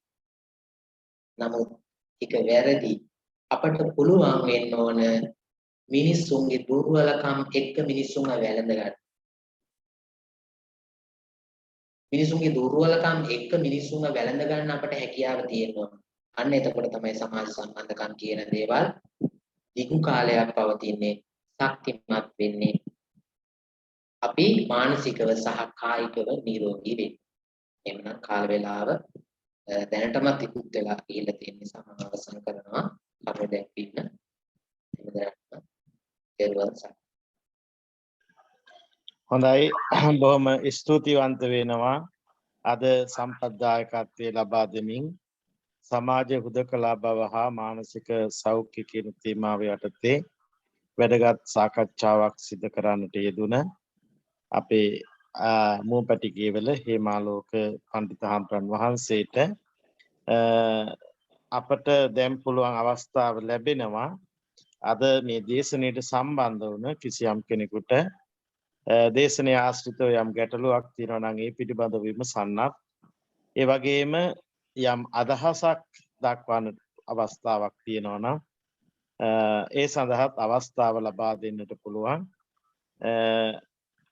රේස් හෑන්ඩ් කියන ඔප්ෂන් එක භාවිතා කරන්නත් පුළුවන් එහෙම නැත්නම් මයික්‍රොෆෝනය ඔන් කරලා කෙලින්ම ප්‍රශ්නය අහන්නත් පුළුවන් ඒ සඳහා අවස්ථාව සලස්වනවා.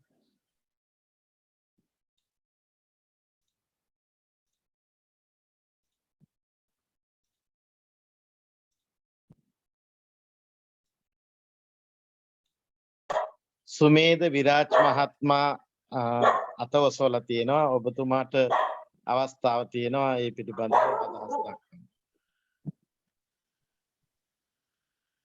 සුමේද විරාජ් මහත්මයා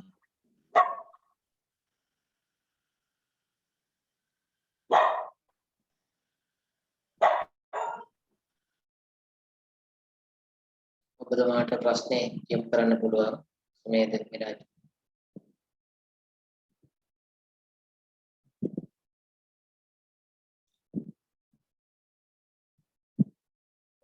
මම දැන් අන්මියුට් කරන්න බෑ කියලා කියනවා. මම දන්නේ ඒක අපේ ඉරේ එකක් නෙමෙයි. ඒක එතුමාගේ ඉරේ එකක් වෙන්න ඕන.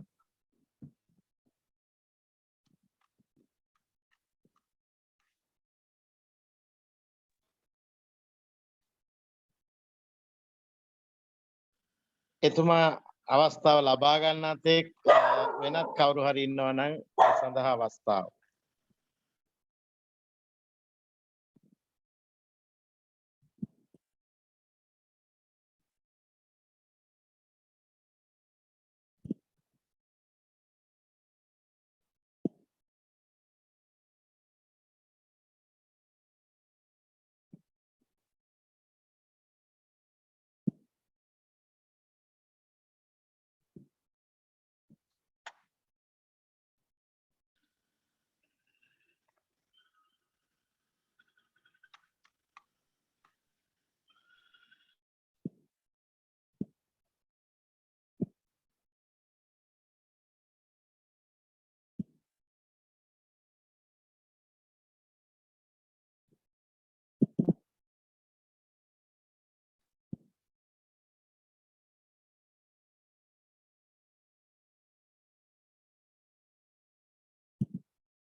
පීඨාධිපති අපේ ගල්වැවේ විමලකාන්ති පණ්ඩිත හාමුදුරු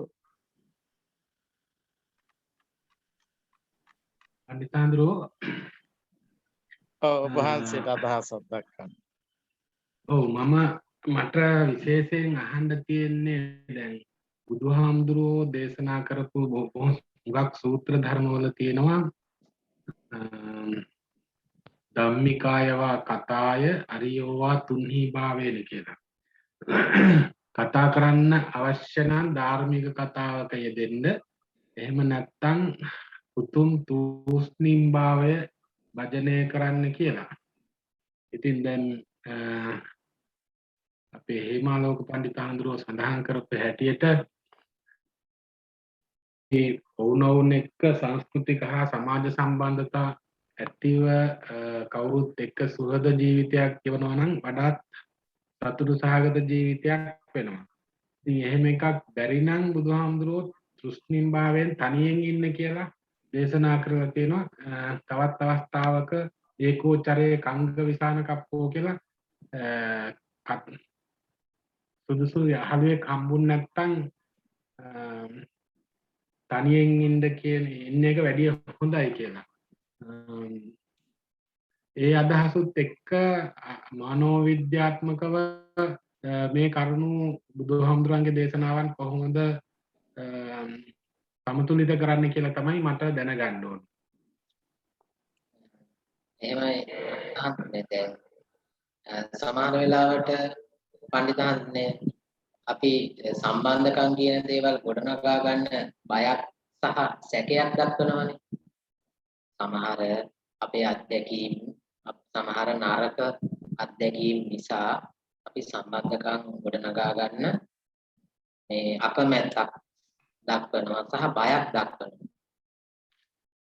දැන් ඔය කියපු කාරණාවත් ඒ වගේ එකක් මට දැනෙන විදිහට මිනිස්සු අපිට දිගින් දිගටම නරක කරනවා නම් අපිට මිනිස්සුත් එක්ක විශ්වාසවන්ත සම්බන්ධකම් ගොඩනගා ගන්න බැරි නම් මිනිස්සු පිළිබඳව අපිට විශ්වාසයක් නැතිනම් උදකලාව ජීවත් වීම කියන එක තෝරා ගන්නවා මිනිස්සු.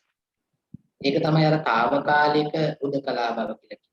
උඩ අපිට හැමදාම මෙහෙම උදකලාව ජීවත් වෙන්න බෑ. හැමදාම මිනිස්සුන්ගෙන් ඈත් වෙලා ජීවත් වෙන්න බෑ. ඒ මිනිස්සුන්ගෙන් හැමදාම ඈත් වෙලා උදකලාව ජීවත් වෙනවා කියන එක පීඩාකාරී කියන එක තමයි මම මෙතෙන්දි කියන්නේ. ඊළඟට දැන් ඔය අපි ධර්මයේ පැත්තට ගියොත් එහෙම රහතන් වහන්සේලාට බුදුජානන් වහන්සේට උන්වහන්සේලාට අර පවිවේක ප්‍රීතිය කියන එක උදකලා බවත් එක්ක ඇතිවෙච්ච සතුට තෘප්තිය කියන එක තිබිලා තියෙනවා. ඔව්. එතකොට පණ්ඩිත හඳුන්නේ මේ ඒක කෙනෙකුට සැපයක් වෙන්න පුළුවන්. කෙනෙකුට පීඩාවක් වෙන්න පුළුවන්. හැබැයි බහුතරයක් දෙනකොට අපි ඔක මුලින් සඳහන් කළා මම විස්තර කරනකොට සමහර අයගේ තෝරා ගැනීමක්ම තමයි හුදකලා බව කියන්නේ. එනේ ඒක ඒගොල්ලන්ගේ ජීවිතේ තෝරා ගැනීම. ඒගොල්ලන්ට ඒක වේදනාකාරී නැහැ. ඒගොල්ලන්ට ඒක පීඩාකාරී නැහැ.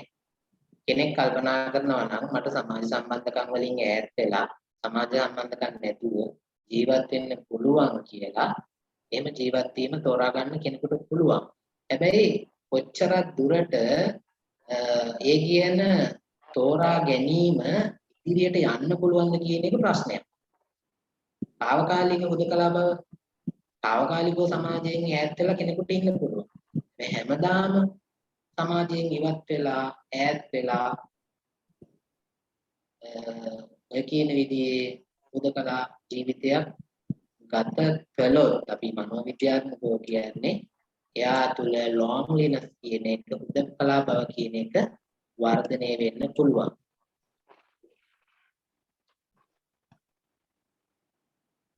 හොඳයි බොහොම ස්තුතියි. අවසරයි පණ්ඩිතාරය. ඔව් ඔබ වහන්සේ මොකක්ද ප්‍රශ්න? විරාජ් මහත්මයා. තෙරුවන් සරණයි පණ්ඩිත හඳුරෝ ඉතා වටිනා දේශනයක් අද දවසේ සංවිධානය කරලා තියෙන්නේ. ඒ වගේම දේශනය සිද්ධ කරපු ගෞරවනීය පණ්ඩිත හඳුරෝත් ඉතාම වටිනා දේශනයක් සිද්ධ කිරීම ගැන ප්‍රථමයෙන් අපි අපගේ කෘතඥතාවය සිහිපත් කරනවා. මට කලින් ප්‍රශ්නය යොමු කළ පණ්ඩිත හඳුරෝගේ ප්‍රශ්නේ වගේම ප්‍රශ්නයක් තමයි තියෙන්නේ. මම කැමැති දැනගන්න සාමාන්‍යයෙන් දැන් හුදකලා බව කියන එක නිසා ස්ට්‍රෙස්ෆුල් සිටුේෂන් එකකට පුද්ගලයා යොමු වෙනවා කියන එක තමයි බොහෝ දුරට බොහෝ දැන් ඔබ වහන්සේ ඉදිරිපත් කරපු සාධක අනුසාරයෙන් අපිට ඒත්තු ගන්වන්න උත්සාහ කරේ මෙතෙක් වෙලා. ඒක ඇත්තටම වෙස්ටර්න්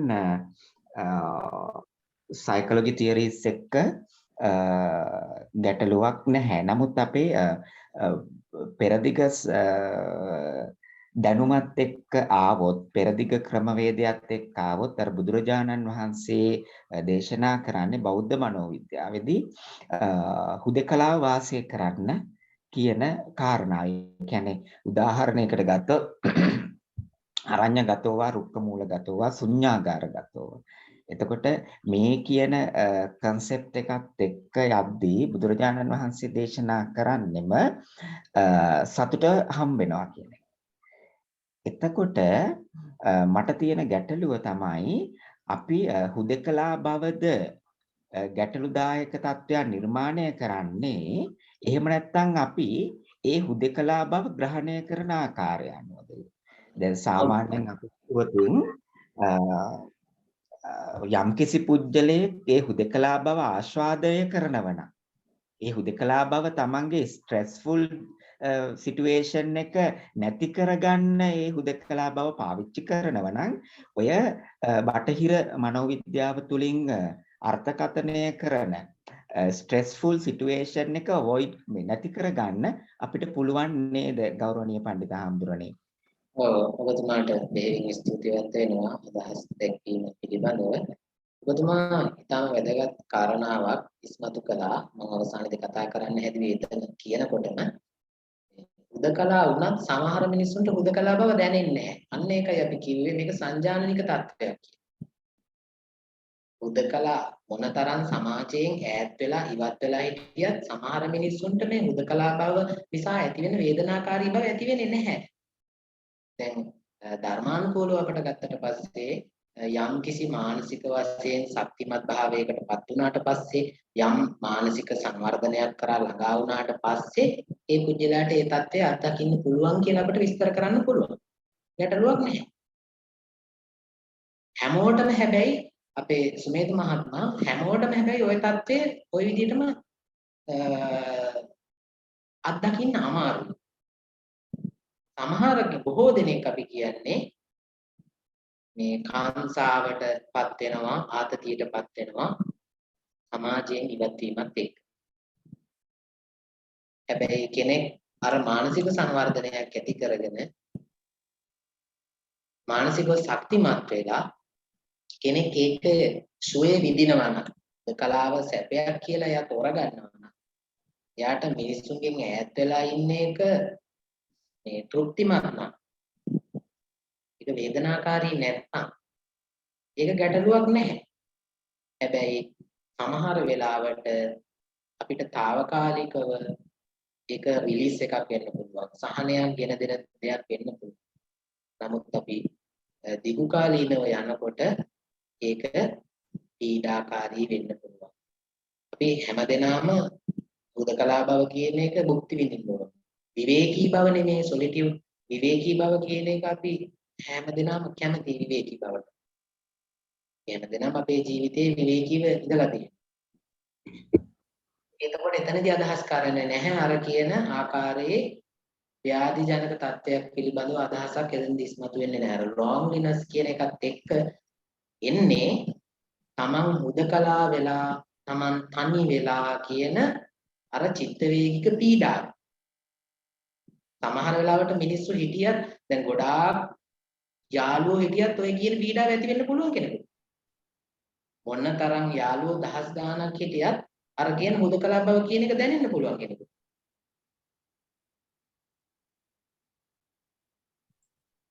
හොඳයි. අවසරයි හඳුන්නේ හා මම එනවද ඔව් ඇහෙනවා. මේ මම පඬුස්නුවරින් මම ධම්මිකම් මට උන්වහන්සේ හම් වෙලා තියෙන කැලණි විශ්වවිද්‍යාලයේදී නෝබල දේශනාවකට මම වර්තමානයේදී මම ආන්න දැන් මේ මහත්තයා නගපු ප්‍රශ්න සහ ඉස්ලාම් ආමඳුරෝ පඬිතුමාගේ ප්‍රශ්න තුළ දැන් බටහිර මනෝවිද්‍යාව තුළින් මේ සමාජ සම්බන්ධ ගොඩනැගීම් පිළිබඳ ඒ ක්‍රමය තුළ ලෞකික ස්වභාවයක් තුළින් දෙන අදහසක් මාන්නේ ඒකට බුදුහාමුදුරුවෝ රුක්කමුලගතෝවා ශුන්‍යාගාරගතෝවා ඒ කියන තුන ආධ්‍යාත්මික ස්වરૂපයක් නේද අපේ හාමුදුරුවෝ තියෙන්නේ. එතකොට ඒ නිර්වාණය කෙලෙස් නැසීම සඳහා එතකොට බටහිර මනෝවිද්‍යාවේ තුල කෙලෙස් නැතිවීම පිළිබඳ අදහසක් නැහැනේ. එතන තියෙන සමාජ සම්බන්ධතාව තුළ නිරෝගීමත්ව යහපත්ව ජීවත් වීමේ ආකල්පය. එතකොට මේ දෙක අතර යම් කිසි වෙනසක් තියෙනවා නේද? ඔව් දැන් අපි මානසික සෞඛ්‍ය කියලා නිර්වචනය කරන නිර්වචන තුල අලුතෙන්ම දීලා තියෙන නිර්වචනය තමයි මේ ආධ්‍යාත්මිකව නිරෝගීව සිටීම කියන එක. ආධ්‍යාත්මිකව නිරෝගී සිටීම කායිකව පමණක් නෙවෙයි මානසිකව පමණක් නෙවෙයි සමාජීය වශයෙන් පමණක් නෙවෙයි ආධ්‍යාත්මිකව නිරෝගීව සිටීම වැදගත් කොට සලකලා තියෙනවා.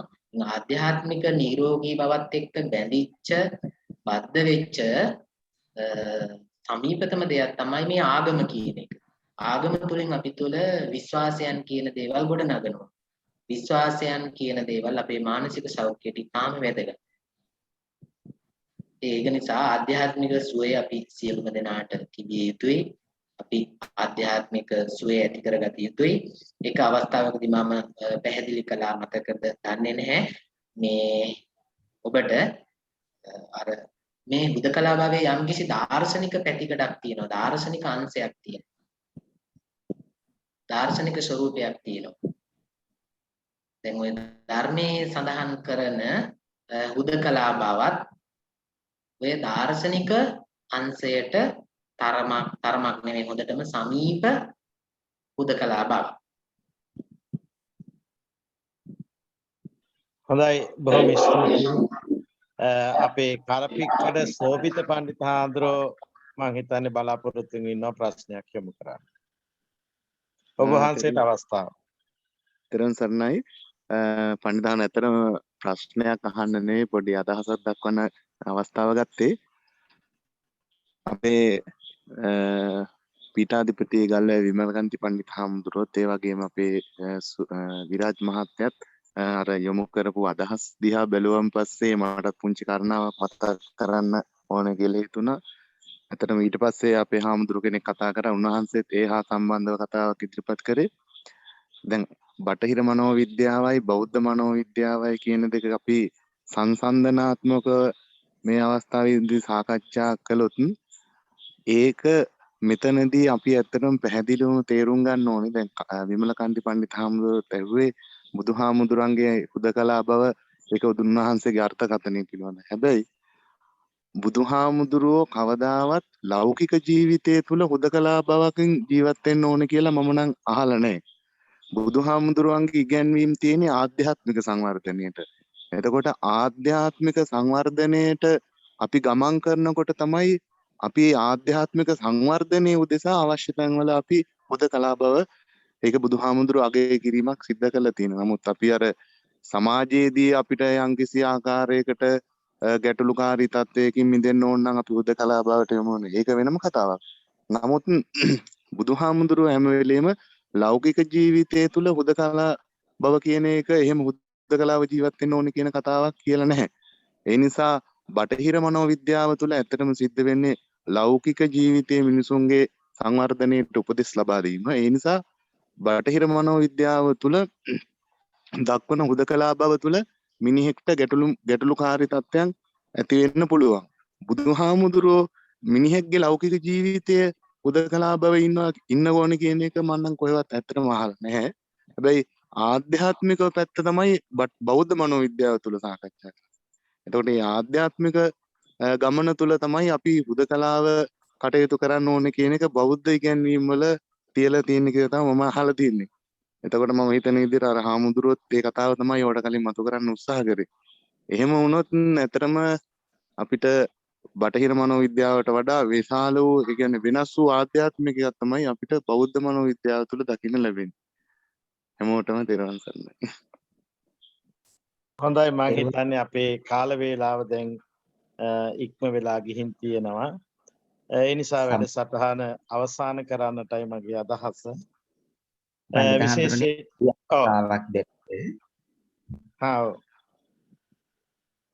පඬිත හඳුරන්නේ ඒකට අදහසක් ඉදිරිපත් කරන්න මේ කැමැති මට තියෙනවා ගැටලුවක් දැන් ඇමරිකන් මනෝවිද්‍යාඥ සංගමයේ අලුතෙන්ම DSM-5 කියන කැටගරි එක යටතේ ඒගොල්ලෝ මනෝවිද්‍යාවේදී මේ මානසික ව්‍යාධීන්ට ඩිසෝඩර්ස් වලට බලපාන හේතු කාරණා පිළිබඳ සාකච්ඡා කරනකොට ඔවුන් දක්වන කාරණාවක් තමයි මේ සෝෂල් ඉන්ටර්ෆියරන්ස් නිසා බොහෝ මානසික ආබාධයන්ට පුජ්‍යලයෝ නතු වෙනවා කියන එක. එතකොට දැන් සමාජ ඇසුර නිසා, ඒ කියන්නේ සමාජයත් එක්ක අපි ගැටීම නිසා සමාජ වටපිටාව එන බොහෝ දේවල් වලට පුජ්‍යලයා විවෘත වීමත් එක්ක එය මානසික රෝගාබාධ වැළඳීමට හේතුවක් විදියට තමයි දක්වන්නේ. බොහෝ මානසික පීඩාවන් වලට. එතකොට ඒ පැත්තෙන් බැලුවොතින් ගෞරවනීය පඬිත හාමුදුරනේ මේ දෙක ගැටෙන්නේ නැද්ද? ඒ කියන්නේ එක් පැත්තකින් කියනවා මේ හුදකලා බව නිසා ස්ට්‍රෙස්ෆුල් සිටුේෂන් එකක් ඇති වෙනවා කියන එක. ඒ වගේම අනිත් පැත්තෙන් ඔවුන් විසින්ම අපි බෞද්ධ මනෝවිද්‍යාව අමතක කරමු. ඒතර බටහිර මනෝවිද්‍යාවෙන්ම කියනවා මේ සෝෂල් ඉන්ටර්ෆියරන්ස් නිසාම මේ අනිත් පැත්තේ බොහෝ මානසික ව්‍යාධීන් ඇති වෙනවා කියන එක. ඒතර මේ දෙක ගැටෙන සුළු ස්වභාවයක් තියනවා නේද කියන එක මට හිතෙනවා ගෞරවනීය පඬිත හාමුදුරනේ. ඒ ගැන මම කැමතියි පඬිත හාමුදුරන්ගේ අදහස දැනගන්න. තෙරුවන් සරණයි. බොහෝම වටින වැඩසටහනක් සංවිධානය කිරීම සම්බන්ධයෙන්. හොඳයි අපේ සුමේද විරාජ් මහත්මයා ඉදිරිපත් කරපු අදහසට මෙහෙම ස්තුතිවන්ත වෙනවා. සෝෂල් ඉන්ටර්ෆියරන්ස් කියන එකත් එක්ක අතරම අපි සමාජයත් එක්ක දැන් ඔය කියන්නේ සමාජයත් එක්ක අන්තර් ක්‍රියාකාරීත්වය නිසාත් අපිට ගැටුම් ඇති වෙනවා කියන එක. සමාජය ඇතුවත් බෑ නැතුවත් බෑ. සමාජයත් එක්ක අන්තර් ක්‍රියාකාරීත්වයේ පවත්වනකොට ඉන්ටරැක්ෂන් එකේදී අනිවාර්යෙන් අපිට ගැටලු ඇති වෙනවා. ගැටලුවෙන් මිදෙන්න බෑ. මේක තමයි සමාජ ජීවිතය කියලා කියන්නේ. මම හිතන්නේ සමාජ ජීවිතයේ ස්වභාවය තමයි ගැටලුකාරී ස්වභාවය. හොඳයි. මේක නිසා ඒක එච්චර ගැටලුවක් නැහැ. සමාජ ජීවිතය හරි සංකීර්ණයි. සමාජ ජීවිතයේ ගැටලුකාරී හොඳ පැත්තක් තියෙනවා නරක පැත්තක් තියෙනවා සෞඛ්‍ය සම්පන්න පැත්තක් තියෙනවා සෞඛ්‍ය සම්පන්න නොවන පැත්තක් තියෙනවා කෙසේ නමුත් අපිට අවසාන විග්‍රහයේදී සමාජයේ කියන එක නැතුව ජීවත් වෙන්න බැහැයි කියන එක තමයි මම ලබා දෙන පණිවිඩය. හොඳයි බොහොමත්ම ස්තුතිවන්ත වෙනවා සියලු දෙනාටම විශේෂයෙන්ම මම මේ අවස්ථාව කරගන්නවා ශ්‍රී ලංකා භික්ෂු විශ්වවිද්‍යාලයේ මහෝපාධ්‍යාය මහාචාර්ය කනත්තිගොඩ සද්ධාරතන නාහිම්පාණන් වහන්සේ ඒ වගේම භාෂා හා සංස්කෘතික අධ්‍යයන පීඨයේ පීඨාධිපති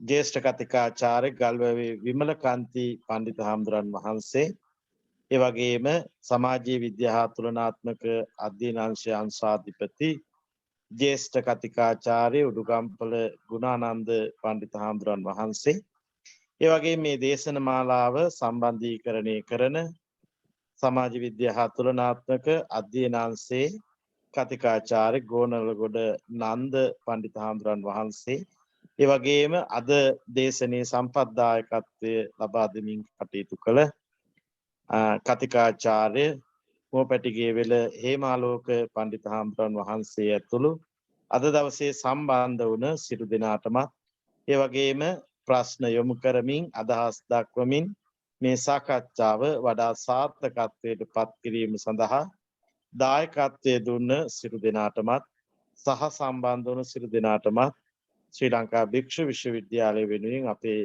ස්තුතිය මේ වෙලාවේදී පළ කරනවා.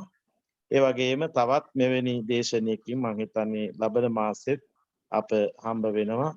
ඒ දක්වා සියලු දෙනාටම තෙරුවන් සරණ ප්‍රාර්ථනා කරමින් සමාජීය හුදකලා බව හා මානසික සෞඛ්‍ය කියන තේමාව යටතේ පවත්වන්නට යෙදුන මෙම දේශනය අවසන් කරනවා. සියලු දෙනාටම තෙරුවන් සරණයි. සියලු දෙනාට